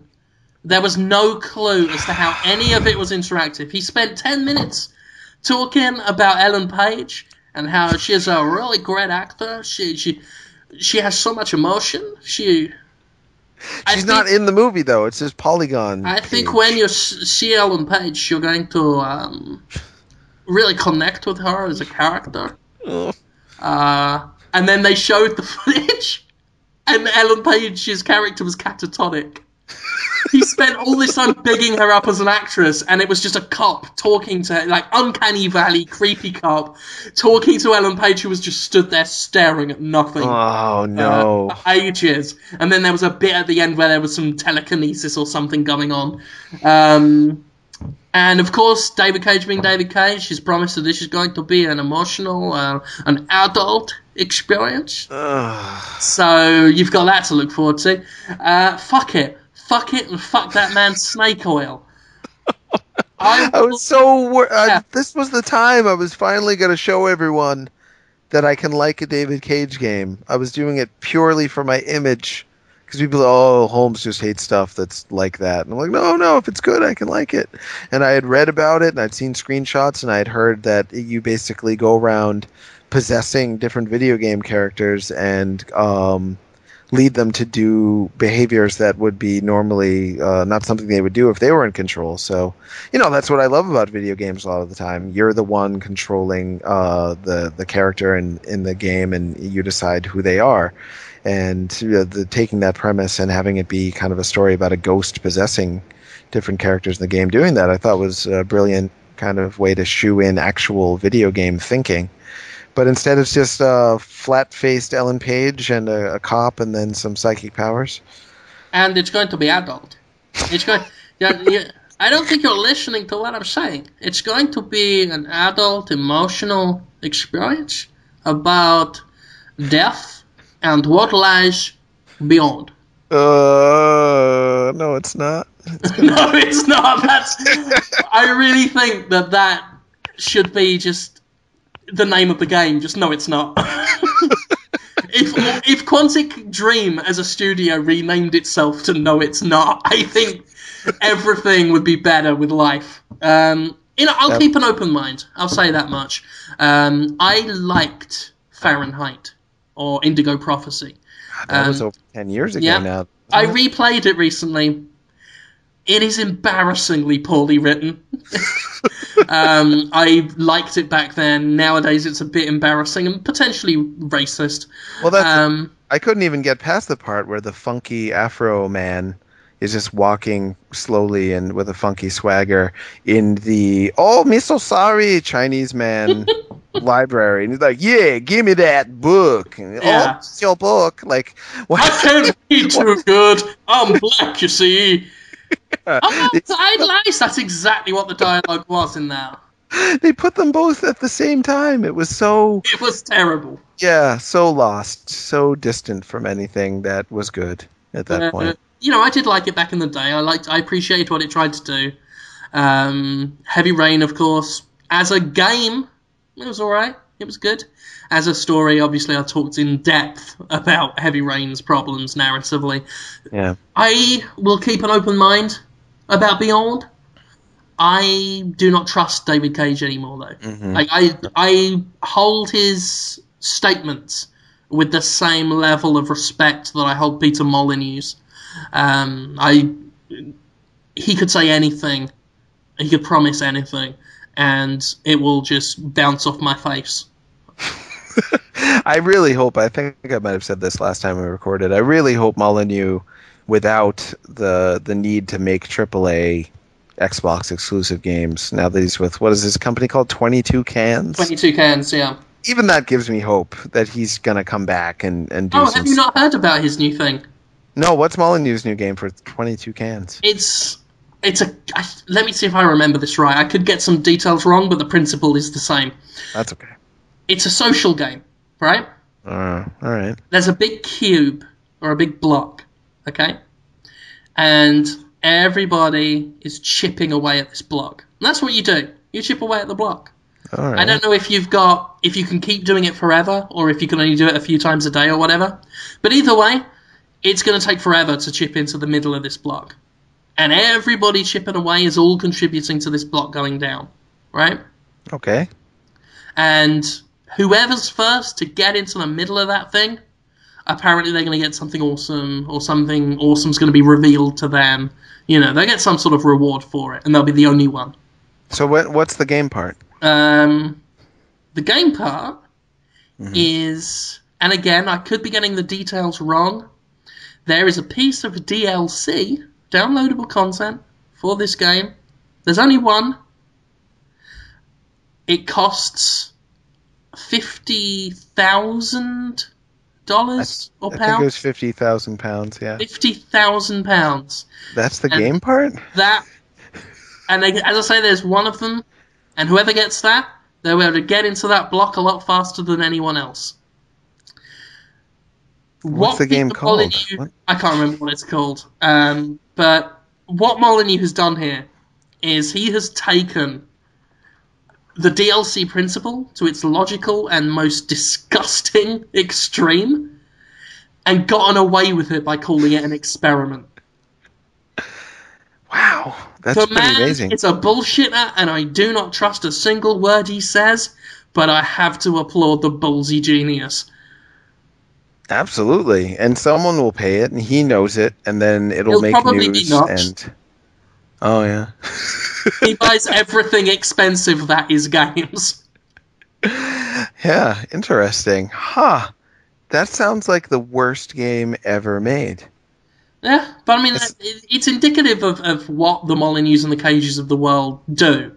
Because they can put anything out, and so long as they call it an experiment, they're golden, and someone will call them brilliant for it. I wonder if I'm like that. I thought Nobi Nobi Boy was brilliant, and that was just a weird social game where you're all working together for a common goal, but not really. You're just making a strange worm man stretch and eat and poop out bushes. And they just give you an excuse to do it. I played Nobi Nobi Boy for God knows how many hours, just goofing off, spacing out, eating the bushes. Nobi Boy was interesting. It was one of those games, very much like Cargo and some other ones I brought up that I can't remember the name of anymore, where they give you a wonderful world, but your job is to mostly just look at it and walk listen to around in it. And yeah, I like the music. Yeah. I love weird and wonderful games, but I don't want ones where they think being weird is just enough. And they had this with Cargo, which is an indie PC game where you build vehicles and ride around and not do much else. And it's got these weird mechanical godheads full of all kinds of strange Bible allegory. They've got these little naked fat midgets who dance around and sing songs. And it looks pretty wonderful. good, man. It sounds great, looks wonderful, but your interaction with that world is so limited. You only ever feel like a spectator. You never feel like you're part of this like weird world, which is that was my problem with Nobi Nobi Boy. It was like I loved the imagery, but I wanted more than just the imagery. I wanted to be part of that, and Well, I never wish it felt were. invited in. Yeah, I wish, and this is kind of my complaint about all these developers. You say, oh, we're putting out all these risky artistic games. Well, yeah, you're putting them out on downloadable services, and you're giving us kind of a tenth of the experience we would have with a retail game. You should be putting those games out at retail and giving them a fully fleshed out form if you're so proud of taking these big risks. Put your money where your mouth is and put Nobi Nobi Boy out for $60 and make it like a Katamari sized game and give it the structure and everything so you feel like it's a real video game instead of kind of a temporary diversion. And that is the one thing, that is above all else, that I will always respect about Sony. Because for all the complaints I may have about some of that company's decisions, for as much as I hate the firmware updates and just the weird executive decisions of those people, they put out Heavy Rain, and again, as much as I may criticize Heavy Rain, I am glad it exists. I'm glad it did well. I'm glad Sony published it and had the balls to publish it and have the balls to stand behind it and promote it and say, yeah, we're putting this game out and we're proud of it. Because as much as I think Heavy Rain has problems, it wasn't a first-person shooter. It wasn't ticking an arbitrary checklist of features. And I'm glad they did it. I'm glad they're publishing The Last of Us. I'm glad they're publishing Beyond, whether I end up liking it or hating it. They will put their money where their mouth is, and they will put stuff out there that isn't really quite what we're used to. You know, I don't think they're indie trailblazers. I don't think they're artistic beacons. But they're just doing things a little bit different, and I appreciate that. I'm more cynical and less. I'm just not. I don't like what they're doing as much. Probably is why I feel this way. But I feel like they are trailblazing a bit in the term in moving games towards being more like movies and less like games. I mean, they are willing to take a risk on a game like Heavy Rain, which is a lot like a movie because they're a movie company. Sony Movie Studios is really where their heart is, and Last of Us is a lot like a disaster movie, and Uncharted is a lot like an action movie. I mean, they're willing to push the medium farther in that direction, and I commend them for pushing it somewhere at all instead of just sticking with what they know will make them money. However, that's not the direction I personally want gaming to go in. I'd be much more impressed if they made a $60, 30-hour version of Journey and then made Heavy Rain a downloadable title. But instead they tend to go the other way around, and they're more game-ish games they relegate to PSN, and they're big movie games they sell at retail. So that's my complaint about that. I can see that. I don't like. I mean, that's my problem with David Cage more than anything. Is the man wants to make films. Yeah. He wants to make movies, and I sometimes get the sense that he thinks games are just easier to get into, especially with that man's writing ability. I think I've said before, Heavy Rain would be laughed out of any serious movie showing. Yeah. It is just... Well, games cheat you. I mean, you can play a game with a terrible story but still feel really involved because you are the main character and you are the one who has to solve the problem instead of watching Brad Pitt try to solve the mystery. So yeah, it's a cheat. You can make a terrible cinematic experience still involving if the gameplay is at least decent, and that's his trick, I think. Yeah, but yeah. I didn't mean to steal your thunder there. No. It's. I mean, I think you more or less made the point. But I agree with you on the movie front. But at the same time, I mean, even that, it's better than what Microsoft does. Yeah, no exactly. offense to them. They just kind of shooters, do that again. But my heart is with Nintendo. I know. The fact that they're putting out Pikmin 3. Pikmin is such genius. I've been thinking about it all week. God, it's genius. Do you know what it's about, Jim? Yep. What's it about? Little spaceman crashes, and then there are mouthless, dead-eyed plant things that do his bidding. Yeah. I played the first one a bit. Yeah, it's pretty neat. It is a series all about, in my mind, it's about Miyamoto's life at this point. He is this powerful spaceman. He's from another planet. He's got all these peons following him around. He barely sees them as human beings at this point. He's just like, I guess you're a person, but to me you're just kind of a carrot thing that'll just fling at my problems. But he's old now. So every second that goes by, he knows he's getting closer to death, and that's something that the Pikmin series is really focused on. People don't always pick up on that, but it's about you're almost at the end. It's got a real-time clock in it, so every second counts. You only have a few seconds, so you have to manage time all the time. And you also have to manage your resources because your Pikmin are dying all the time, and you're responsible for their horrible, horrible deaths. They just get devoured, Just picture of it. I don't know if I said this to you, but when I try to explain Pikmin to people, they're like, what's the appeal of that? I'm like, picture if you had 100 5 to 8-year-old children running behind you saying, "Oh, we love you, Jim. You're the best. Oh, Jim, thank you for protecting us. Oh, Jim, what are we going to do today?" All these happy children you feel totally responsible for. And then a Tyrannosaurus Rex just runs up behind you and just starts mowing them down, and they're getting disemboweled and split in half. "Oh, Jim, why did you fail us? Because of you, we're dead!" And their ghosts come out of their mouths as they're dying. That's what Pikmin does. And I know people that won't even play Pikmin. I was trying to get my wife to play it. She quit after she got to her first enemy because she's like, one Pikmin died. I can't deal with this responsibility. I'm out. Like it has that effect on people. It's a very powerful game. Risky to make people that. And to package death in such a cute thing. There's so many different ways that I'm impressed with Pikmin and how I think it's a bold move to develop a game like that. And to have Pikmin 3 be your Wii U launch title took a lot of guts as well. I think they'll suffer for it. I don't think it's going to have the kind of mainstream appeal that I think in general the Wii U launch isn't gonna connect with people the way it should on a mainstream level, but I'm excited about it. I'm totally down with Super Mario Brothers U and Pikmin 3. Really excited about both of them. Oh. Sorry about my Talking long about rant there. Nintendo again. Yeah, I can't help it. All roads lead back. But yeah, Sony's press conference was solid. I Yeah. think that's the takeaway I had. It was solid. They, especially after having to deal with Microsoft's, having Sony just come out and say we got games. It was good. It was good stuff. It was solid C plus from me. I like Sony Smash Brothers. I do. I think it is fucking shameless. Absolutely It shameless. is a little bit different, though.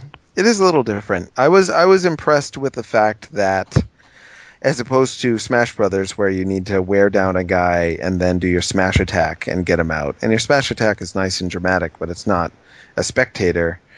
I mean, it's not like a spectacle. This one, you really need to do your super moves to murder people, and the super moves are pretty fun to look at. I was playing Fat Princess, and you have a chicken appear, and you just ride on the chicken and just smash into everybody, and they just instantly die. Pretty fun. Yeah, it Yeah. was just different enough to pique my interest while being clearly a ripoff. And I do like that the main scoring system is death based. You know, who can score as many kills on other players, because it does bring that back to the more quote unquote hardcore game that it's aimed at. Like it's got a weird that brings in the kind of first person shooter deathmatch style scoring system, which I think is a good thing to differentiate it, since the PS3 and the Wii are kind of distant like that. So it makes sense to do that. And it was just cool. I mean, the characters aren't as iconic. They're not as nostalgic as Nintendo's. Nothing's going to be. But it was still just cool to see, you got Raditz from Killzone, and Big Daddy, and Parappa, and all these guys. It was just cool. Not as iconic, but still pretty damn cool.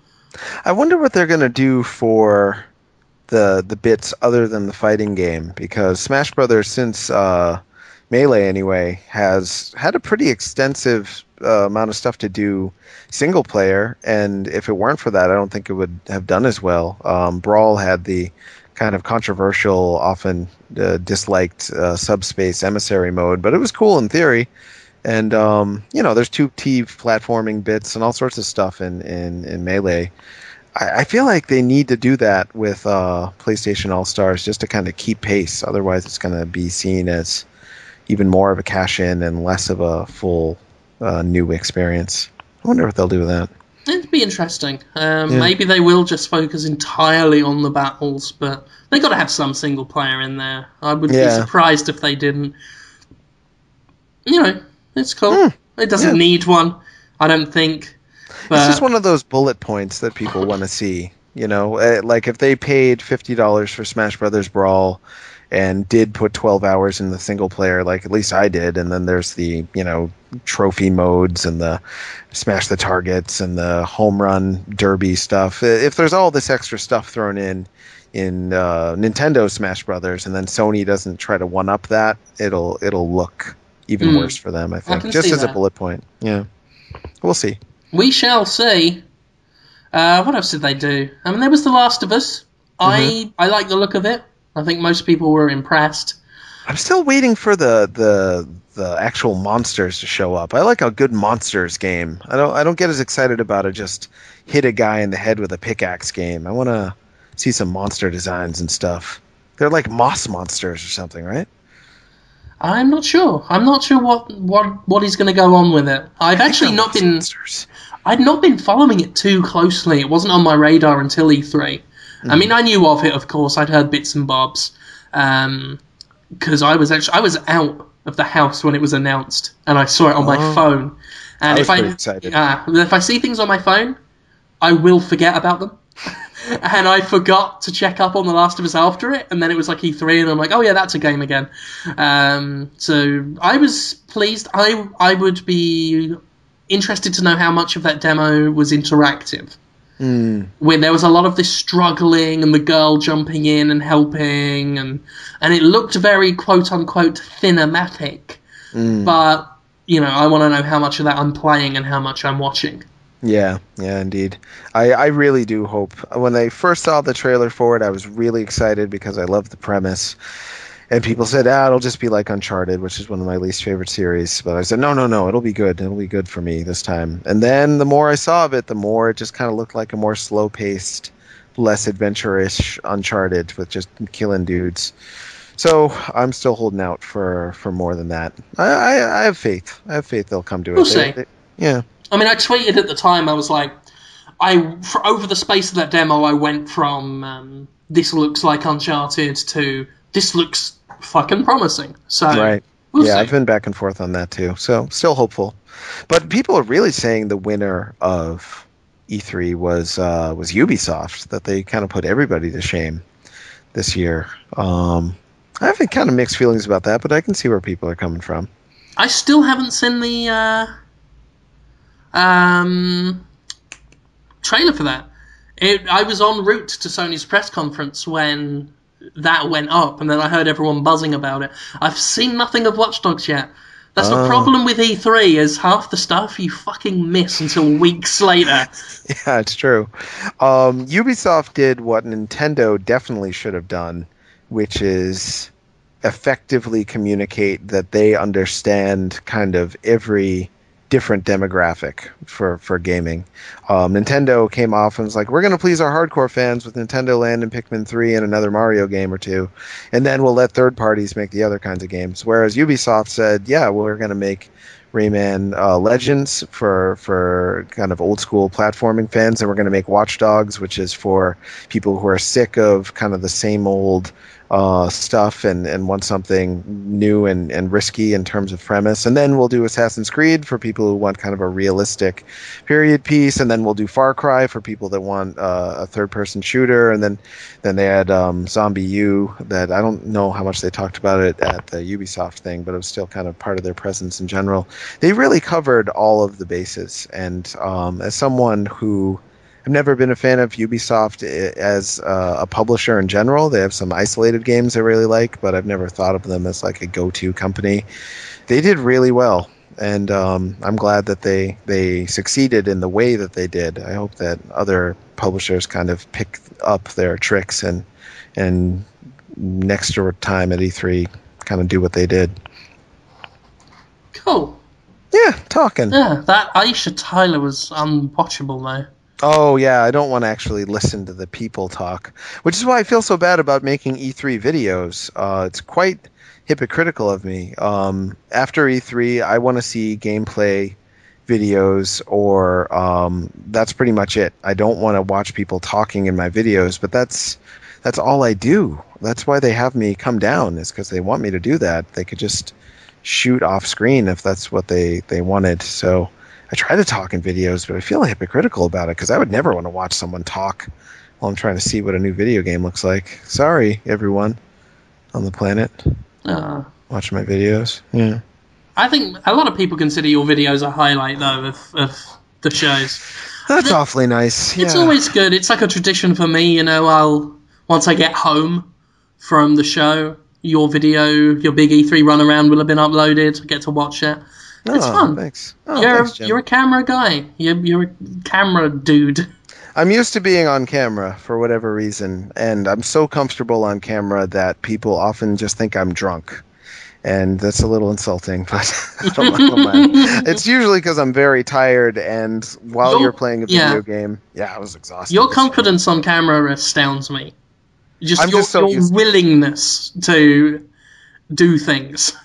You will throw your dignity to the wind if it will make for a fun video, and I respect that. I like. Oh, thanks, Jim. I really don't think it matters what you do on camera at all. That's why I'm like, chest bump the boost babes. Yep, who cares? Just do it. Just ask them if they want a chest bump, and they did. That video is really inspired very mixed emotions. I can imagine. Yeah. Some people are sure I did it just because I wanted to feel boob mush against my chest for a split second, which is not why I did it. That is not a turn on for me. Just a strange boob mushed against me. Other people think that it's me making fun of trying so hard to treat women like equals that you go too far the other way and end up treating them like you're all on the same football team. I think that's a funny interpretation. Some You are people like the Suda51 of E3 videos. I sure would like to be. Yeah, that's things at its best. The thing that got most watched from E3 for me is not the actual video that we painstakingly edited. It's just the stupid one of me chest bumping with a Star Trek ensign, a female Star Trek ensign, and forward and reverse and forward and reverse. That's been watched like 10 times more than any other video I've done. It's That's not the even way of video. it. Yeah, it makes me That's how it works on pessimistic. the internet. Yeah, makes me fearful for my world and feel like giving up on everything. So the best Destructoid video, the most successful Destructoid video I've ever done, was just me reading that fucking Ekans poem. Yep. It took nothing. I spoke into a microphone. I had a still image of Ekans on just as the video image, and it did quite a decent number. Yeah, like 10,000. Did it get up to 100,000? It's getting up there last time I looked. Was it? I stopped watching at 40,000. I stopped Yeah. checking. Yeah, that was a big hit. People that I've never heard of came up to me and was like, "Oh, see the seconds video? It's hilarious." And they didn't even know I knew you. It was famous. Yeah. It's nice to Great be job. famous. Yeah. I had a Willem Dafoe pitch, but it's getting pretty late over here, so I will save it for next week. Oh. It's very good. No, we had a lot to discuss. We should probably just get to the questions, though, if that's okay with you. Oh, sure. Yeah. Let's do questions. Yeah. Okay. Nuka-Cola says, what's your most embarrassing E3 moment, both press conference-wise and for you guys personally? This will probably be in a video coming up, but I tried talking to the developers of Game and Wario on the first day. They were just kind of standing around it because I think it was the developers. They're from Intelligent Systems, and they were just watching people play Game and Wario for some reason. So I think they were taking notes. I tried just saying hi to them or asking them if they wanted to be in a video, and we shot video of it, and they just stared at me and didn't even like make a sound. They just crossed their arms and stared at me for many seconds on end, and I felt truly like a terrible person. After. Yeah, I won't introduce myself ever to anyone. I won't do it. I actually walked past Hideo Kojima on the Monday, this Monday. Oh yeah? Not this Monday, last Monday rather. I wanted to say hello. I wanted to shake his hand. I wanted a photo with him. You know, I love Metal Gear Solid. I love his work.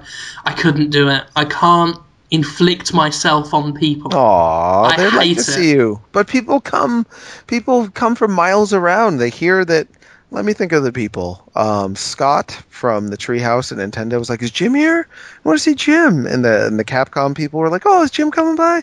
Like everywhere I went at E3, people were hoping you would inflict yourself on them because they like you. See, I mean, I've always been friendly and grateful that people will come up to me and say hello. But I always assume that anyone I will go up to say hello to, I will bother and ruin the day of. So I won't do it. You know, before I ever spoke to Cliffy B, I had seen him before, and I was going to say hello. He walked past me a couple of times the year before. I wouldn't do it. I can't do it. The only guy I've ever introduced myself to was Michael Pachter. Oh yeah. Because I saw him. Again, actually, the first time was the E3 before last. I walked past him and didn't say hello. And then at the last PAX Prime, I was going down the escalator and he was just stood there, and I thought, well, fuck it, I've got to say something now, especially since he thinks I hate him, which I don't. So I spoke to him and we hashed that out, and that was cool. And every time I see Randy Pitchford, I'll say hello. And he smiles and waves in a way that implies he's completely forgotten me, even though he's spoken to me a dozen times before. Which is fair enough. The man dresses like a pimp and he speaks to everyone, so Yeah, he's out there. I don't expect him to know who I am. But yeah, so that's what we were talking about. Embarrassing moments. You spoke to the Game and Wario man. Yeah, and I was embarrassed to, like you said, I'm only embarrassed. I don't care how I look or what people think of me, but if I make someone feel bad, then I feel guilty. And that's as close to embarrassment as I pretty much get, is a guilt that I hurt someone or did something wrong. And those guys just, when someone is that cold to you, you can't help but feel like you hurt them in some way. But maybe they were trying to be funny. I can't tell. They sound like arseholes. I think they just didn't know English and didn't want to like be interviewed on camera. That's my guess. But I don't know. They might just be jerks too. Yeah. It's hard to say. Yeah. Weird. Yeah, it was interesting. I felt guilty and embarrassed afterwards. I want to say my embarrassing moment was the Konami thing. Oh, right. It was kind of embarrassing, but also just funny. Kind of awesome, yeah. But for those that may not know, I turned up to the Konami booth on the Monday, I think. No, the Tuesday, for an appointment, which Dale had set up, just with Destructoid as a generic outlet as they do. It's usually in his or Conrad's name, but any one of us who's on the docket will turn up. So I turned up to Konami, well aware that their personal blacklist on me was still out, but assuming that Konami would be Konami and just wouldn't know. Or that humanity would kick in at the last minute and be like, oh, well, you're here. We're not going to turn you away. That would be a little strong. But I think the embarrassing bit was just when the PR guy recognized me while I was talking to the person at the desk and looked at me slightly puzzled and said, Jim Sterling? And I said, yes. And he said, why are you here? And I said, I'm here representing Destructoid. And then he just said, what for? And I didn't know what to say. I just kind of said, just look at games. And then he took me round the back. And I thought he was maybe just going to have a bit of a word. But he said, because of your coverage, we can't show you anything. Because of your coverage? Because of your coverage of Konami. Has your coverage of Konami's games been pretty good? My coverage of Konami's games, in some respects, have been the only coverage of Konami's games in the mainstream. Blades of Time? Yeah, I was the only guy covering Blades of Time. But it was the Jimquisition video that did it. I did my Jimquisition episode just called Konami, in which I really tore them to shreds. Absolutely tore them to shreds. And as I think I've said on this podcast before, it went east and then it went up. Right up to Konami's top brass, who then issued a decree that this Jim Sterling shall not be spoken to. So I was told, he couldn't show me anything. And I had no cause to be annoyed, because I did kind of expect it. I was thrown that a decision had been made at Konami and then followed through. That shocked me. They were incredibly competent in their dismissal of me, and for that I can only applaud. But it was strange, because the idea of blacklisting is such a...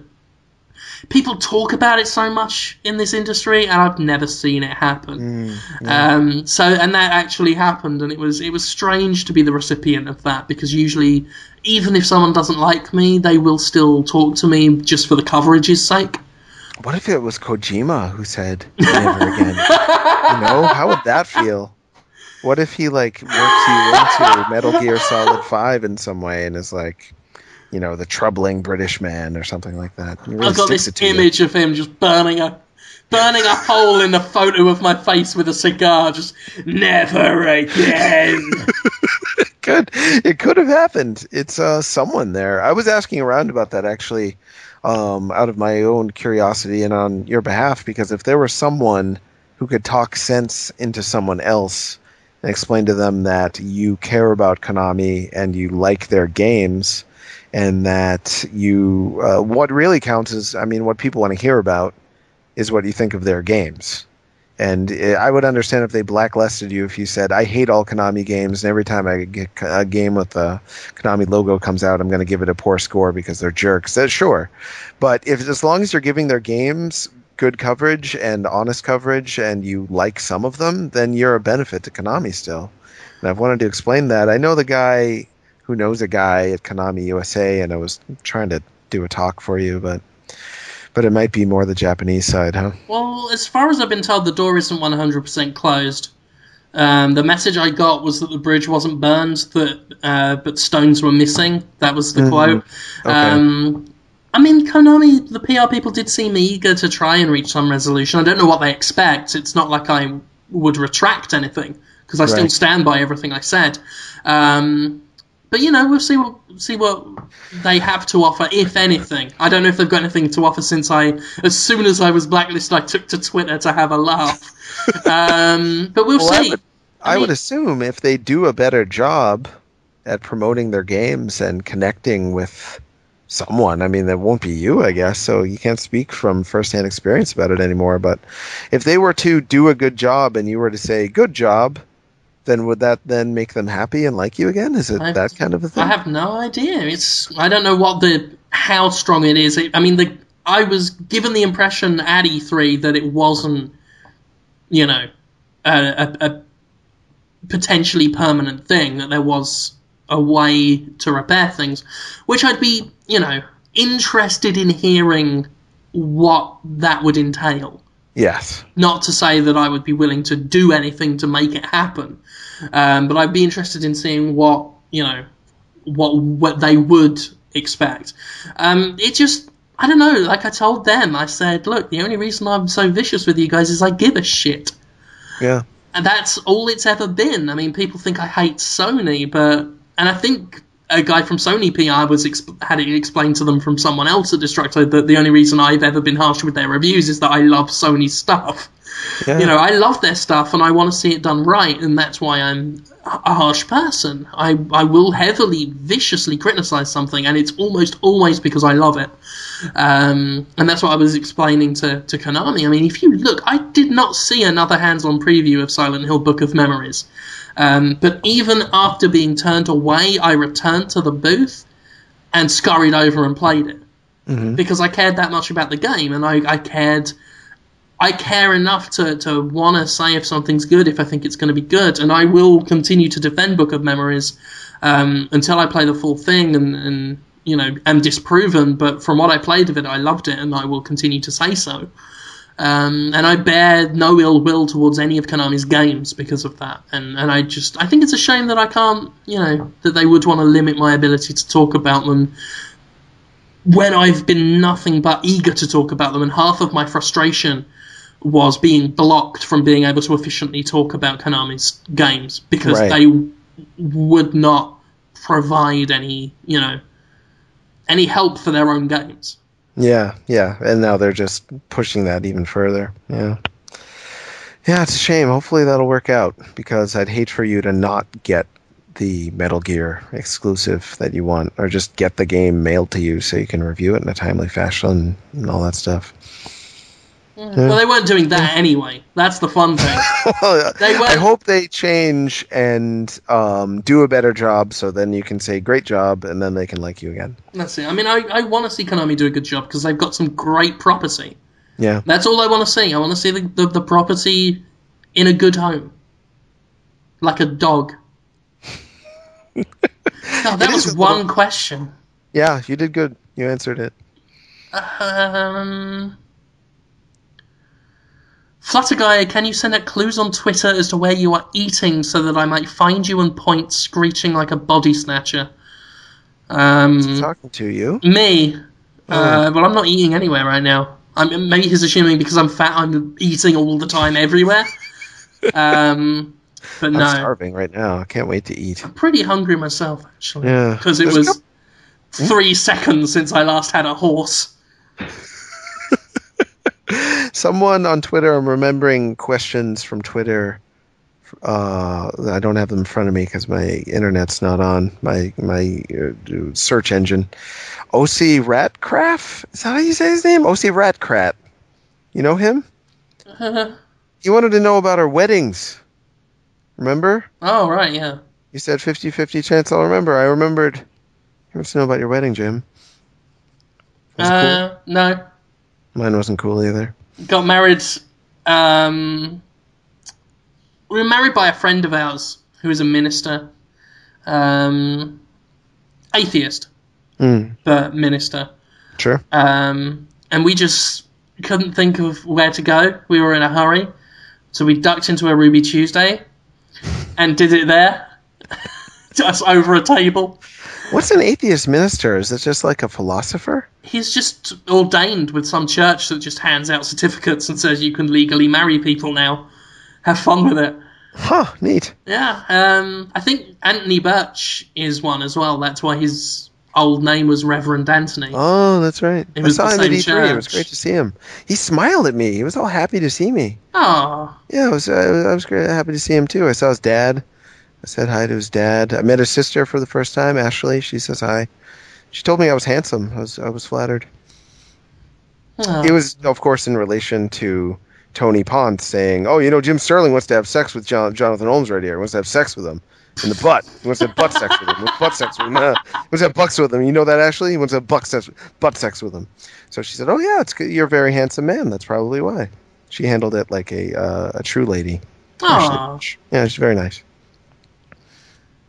good. Sorry for that mean Tony Ponce impersonation there, but he really gets excited about accurate, you though. having sex with me. He's a good guy, is Tony. I love Tony a lot. Yeah. Did we? So that was your wedding, Ruby Tuesday. Oh yeah. Which I always find it so funny when they talk about the sanctity of marriage out here and why gay people can't get married because, oh my god, what sanctity? I'm like, well, two atheists were married by an atheist minister in a Ruby Tuesday. There's your fucking sanctity under God's eyes. You know?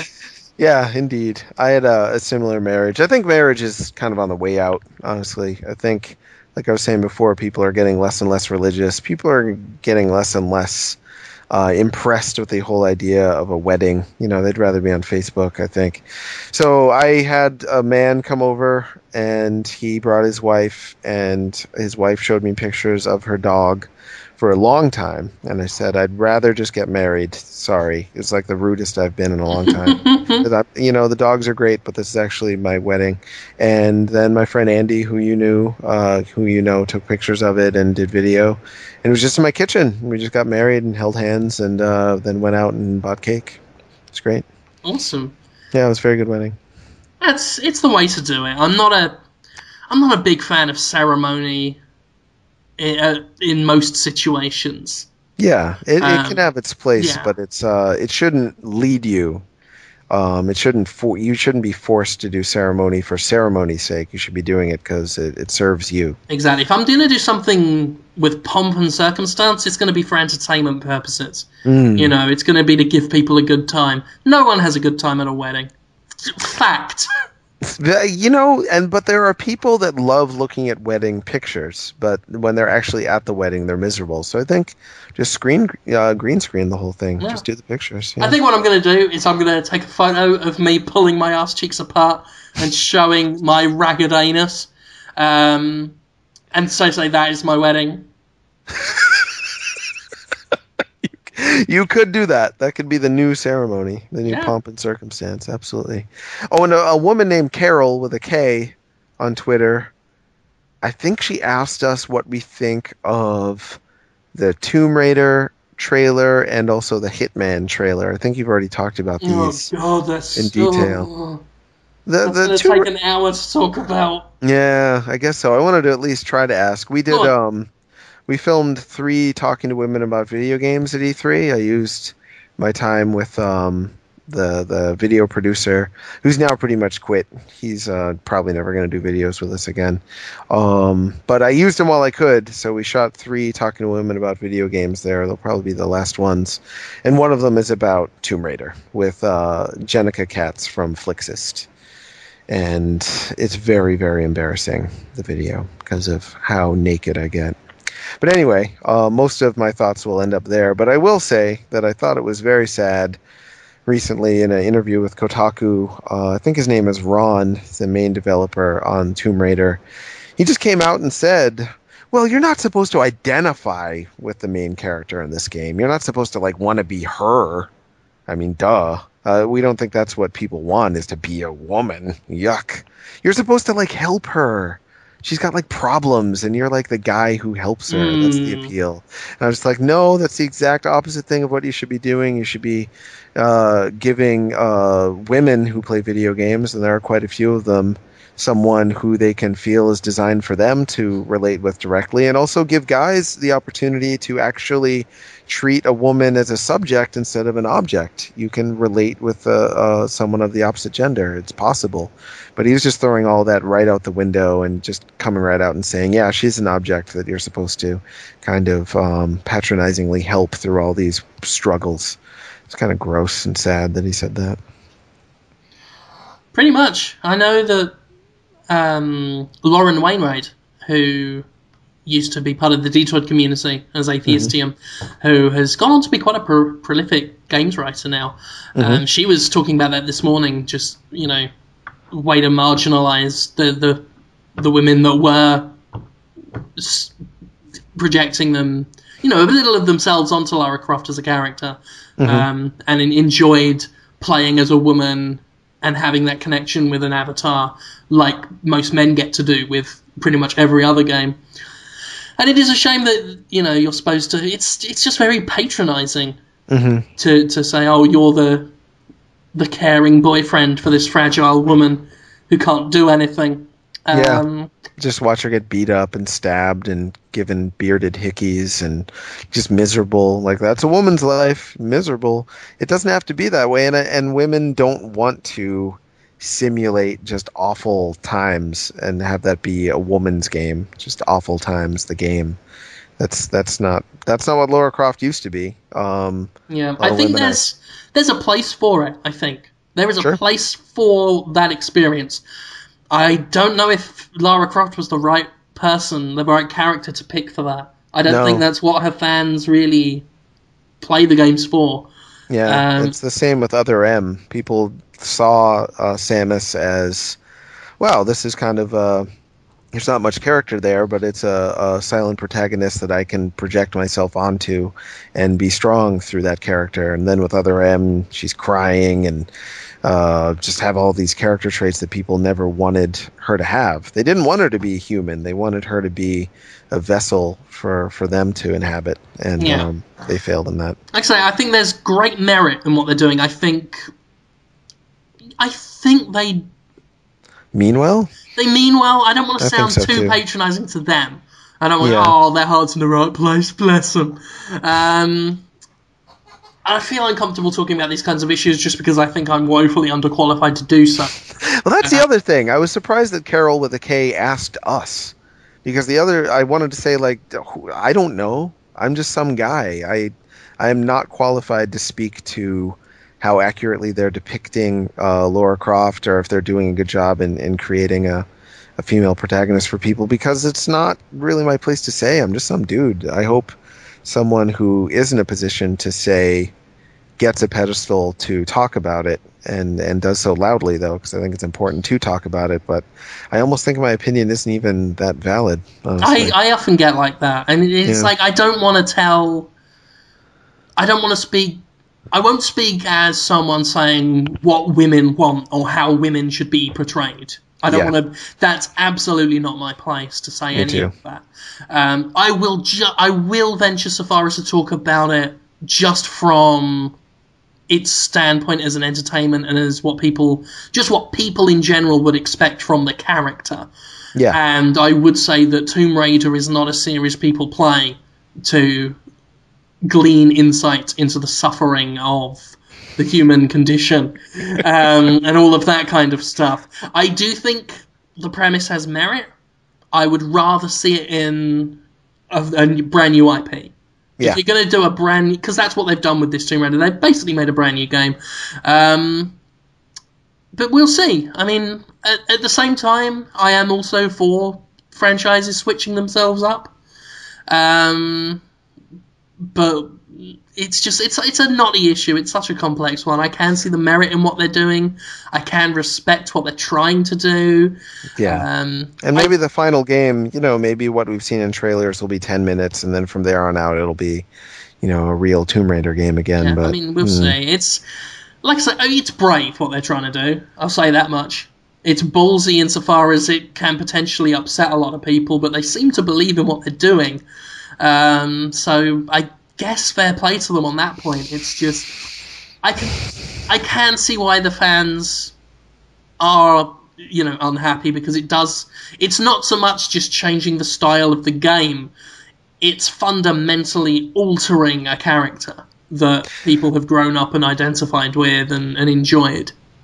I'm against it, though, anytime. I mean, it's just my opinion. I'm against it anytime a developer says, well, because this character is a woman, or because they're black, or because they're, anything, you're not really supposed to identify with them because you're not a woman. And No, I totally agree with that. That's just the worst thing to say. Yeah, that's the opposite of using games for what they're best for. I mean, just telling someone how they should or shouldn't, feel about your character is a bit arrogant anyway. To be fair, I'm a little bit of Venom is clouding my perception. I think he did, as I'm remembering it, he did say we don't expect people to identify with Laura in that way, Laura. Okay. So, but why would you make? I mean, wouldn't you design a game to have your character be identified with? And if not, aren't you doing it wrong? I mean, if your expectation is people are not going to want to be the character that they play in this game, then their thinking's just all off. You know a bit more about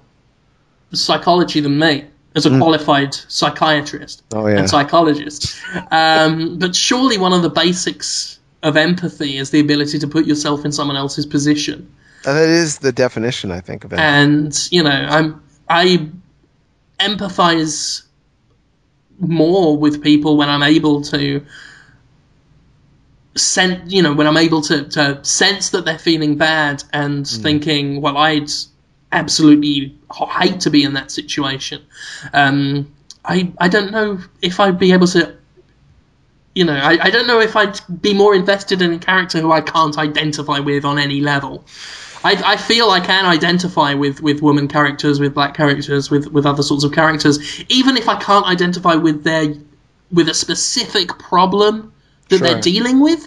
Because you haven't had that problem. Yeah, that's sympathy. I can at least identify with the bad feelings. Sure. That come about because of it. I might not understand fully the situation, but I can understand feeling bad. So I would want to identify with any character I'm stepping into the shoes of that way. That's kind of the point. Yeah. Absolutely. It's weird thinking on their part. Those guys. Well, we did talk about that as best we could. Good job, Jim. I'm sorry if we fucked up. Like I said, I'm trying to learn a lot more about these kinds of things, but I don't think I'm ever going to be fully qualified to talk about them, so they make me feel a bit uncomfortable. Maybe they should. I think as long as we make it clear that we're not trying to speak for women, then we're not being jerks. It is annoying to me because it's inherently patronizing when guys say, well, luckily I'm here to speak for the women because I can, whether they realize it or not, a lot of these guys who are trying to be feminists are really kind of disempowering women by taking their opportunity away. Because there's only so much chance to talk. And if you take the time to talk, that's time someone could have been spent listening to a woman actually talk about what she thinks. That's part of the secret reason why I do talking to women about video games. Tell you the truth.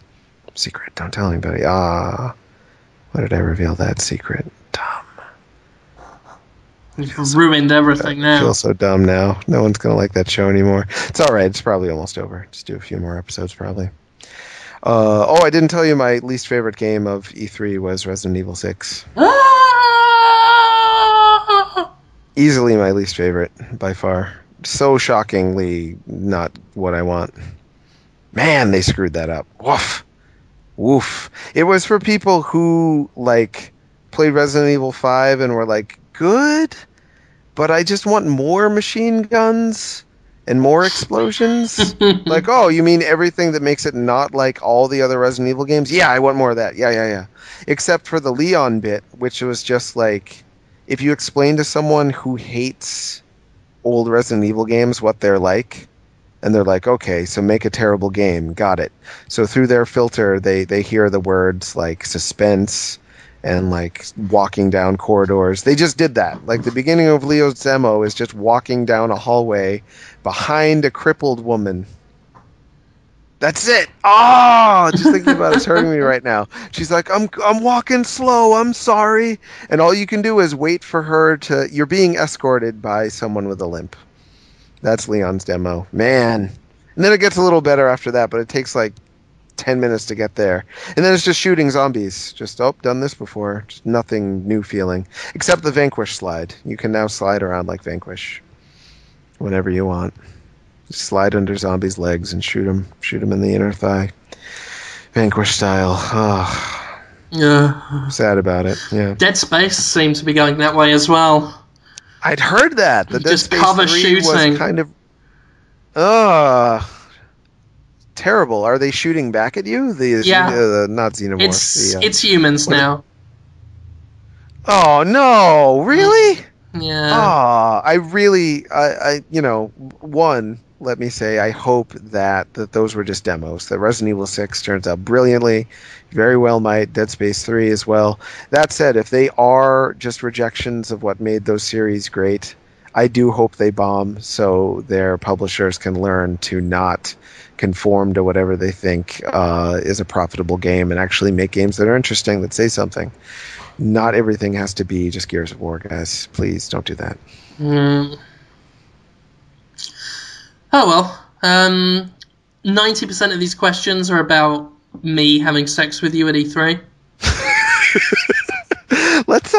I just want to announce, we talked about it a little bit at E3, but I am officially just don't want to talk about sex at all with anyone ever anymore, because it's just all that anything I ever do comes back to some sexual content, whether it be, I do chest bumps with Booth Babes video. Maybe I was asking for it, but people just assumed that was about sex when it was not.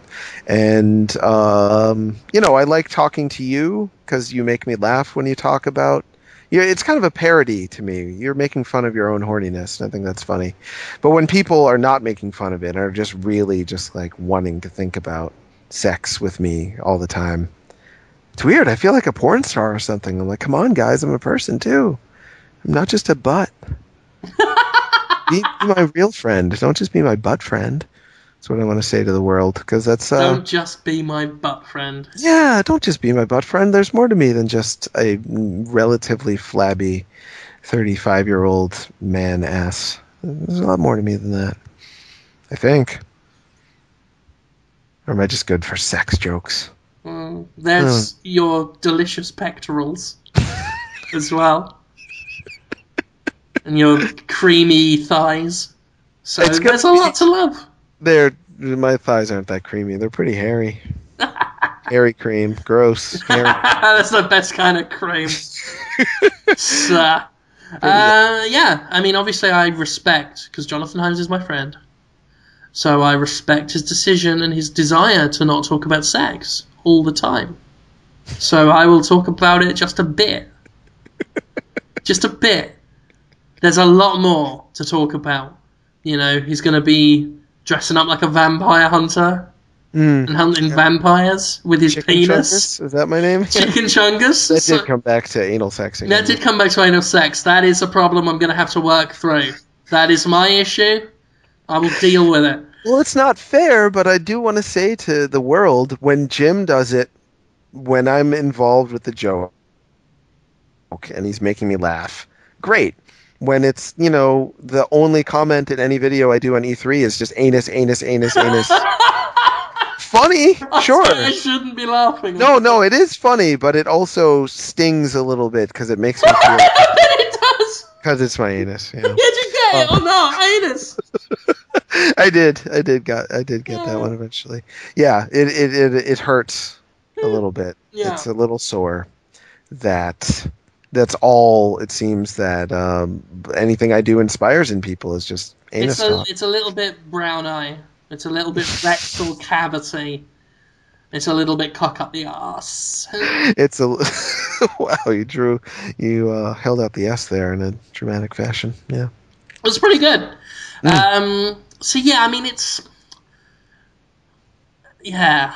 Yeah. What can you do? It's fun for people to do, and I don't want to take away their fun, but I'm just announcing to the world, if you want me to have fun, and if you want to give me a comment on a video or on a tweet or something that I'm going to enjoy reading, it probably will be not about sex in any way. I'm just not. I'm like one of the least horny people in the Yeah. world, either. However, if you want to be like, what was his name? Everett Forrester? Oh man, he is a So trailblazer. Everett Fortner, that's Or EVERETTNER on Twitter. he's a contributor to the Talking to Women About Video Games album. He did great work on that. Awesome. Been collaborator for a while. He has taken the world by storm. Yeah, he keeps photoshopping Jonathan Holmes into things. Non-sexual things, which is always fun, because I do like it when it's just weird, eldritch things. Terrifying things, more terrifying than sexuality. Sexuality is a little bit obvious. He has turned me into an octopus and a tiger. Octo And Holmes is great. it's just terrifying. And a bear man and I think a tiger. Yeah, his last one was Screaming Bacon Holmes. I haven't Which seen it. it's a rasher of bacon with 3 of your screaming heads, like ghostly superimposed over it. It's great. I love it. Just screaming bacon. I would love to eat a length of bacon that's just got your screaming face multiplied on it. He made a video of me as the devil, and it's very terrifying and convincing. Yeah, it's scary and good. He's a very creative man to take basically nothing. It's just a random guy's face, me, and turn it into his own personal artist statement. It's pretty impressive. So that's it. I mean, there's all these questions are about anus. Most of them. Exactly. There are probably some good ones. Probably too long for us to go into. If you really wanted to ask, keep trying it.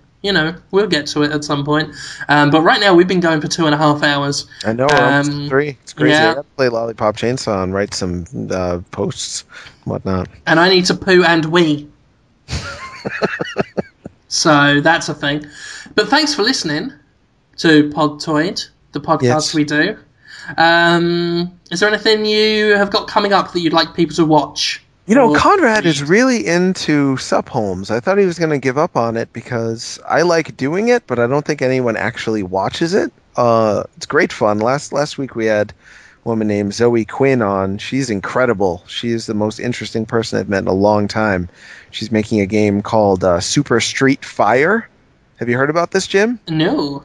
Okay, so she and some dudes made a hoop-shaped flamethrower. And you stand in the hoop of flame, it's on the ground, and you do Street Fighter moves with gloves that are motion controlled, and then the flames correspond to your moves and shoot fire magic at each other.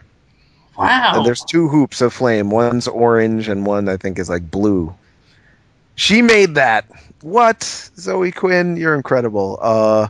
She's also making a game called It's Not Okay Cupid, which is kind of a text-based adventure game that takes on what internet dating is like and kind of the horrors of meeting people in real life that you only met on the internet. She's really clever and smart and great, and her podcast version of Supholmes should be up soon. So if you want to listen to a really interesting person talk, that's Supholmes. If you look up Libsyn, Libsyn, and Supholmes, hers should be up soon. Also, a couple of other Supholmes are up with Rami, the developer of Super Crate Box, and who did we have on before that? Scott Lagrasta. I've had a lot of great people on recently. Miguel Sandberg, developer of They Bleed Pixels.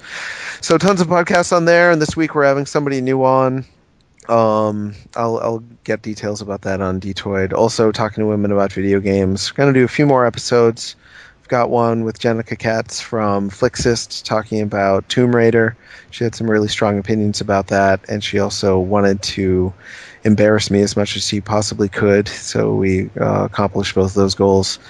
And then after that, we're going to have Shannon from Nintendo. We had an episode about the Wii U, which I think was pretty good. And then after that, we have one about Modern Warfare 2. So those will be up sometime. I don't know when. Starting with the Jenica one, though. So look for those on YouTube, Destructoid's YouTube channel, and also Destructoid.com. Okay. Nicely. As for myself, well, we've got the Lollipop Chainsaw review up. You can read that. We've got an Inversion review up. You don't need to read that. There's a lot of E3 stuff, not just from myself, but from Jonathan and Conrad, Dale, and the Destructoid New Blood, the newer guys that came in. Youngbloods. Yeah, did amazing work this week at E3. There's a whole ton of stuff on Destructoid.com, which is where we hang out most of the time.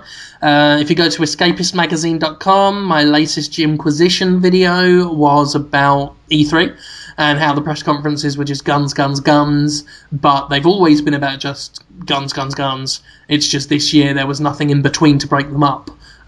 Which is the problem. It's not that there are too many guns so much, it's that there's nothing countering them anymore. It's an interesting little thing. It's probably going to be my last sort of middling video. I'm going to try and do a few more, something a bit more polarizing.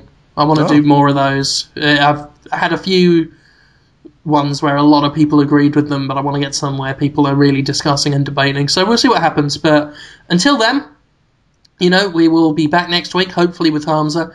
Do reviews for us on iTunes if you want. Subscribe on iTunes, always helps. There is a Podtoid app on the Android store. You can get it from the Amazon Marketplace. Don't get it anywhere else. That'll bring the podcast to your phone. It's like $2. We can't really offer anything extra. I'd love to. But at this point in time, it's literally just to throw us a little bit of a hosting thing, just to help the company out a bit, I guess, because we do this, we don't really make any money off it, so, it's something we do for fun, because we enjoy it.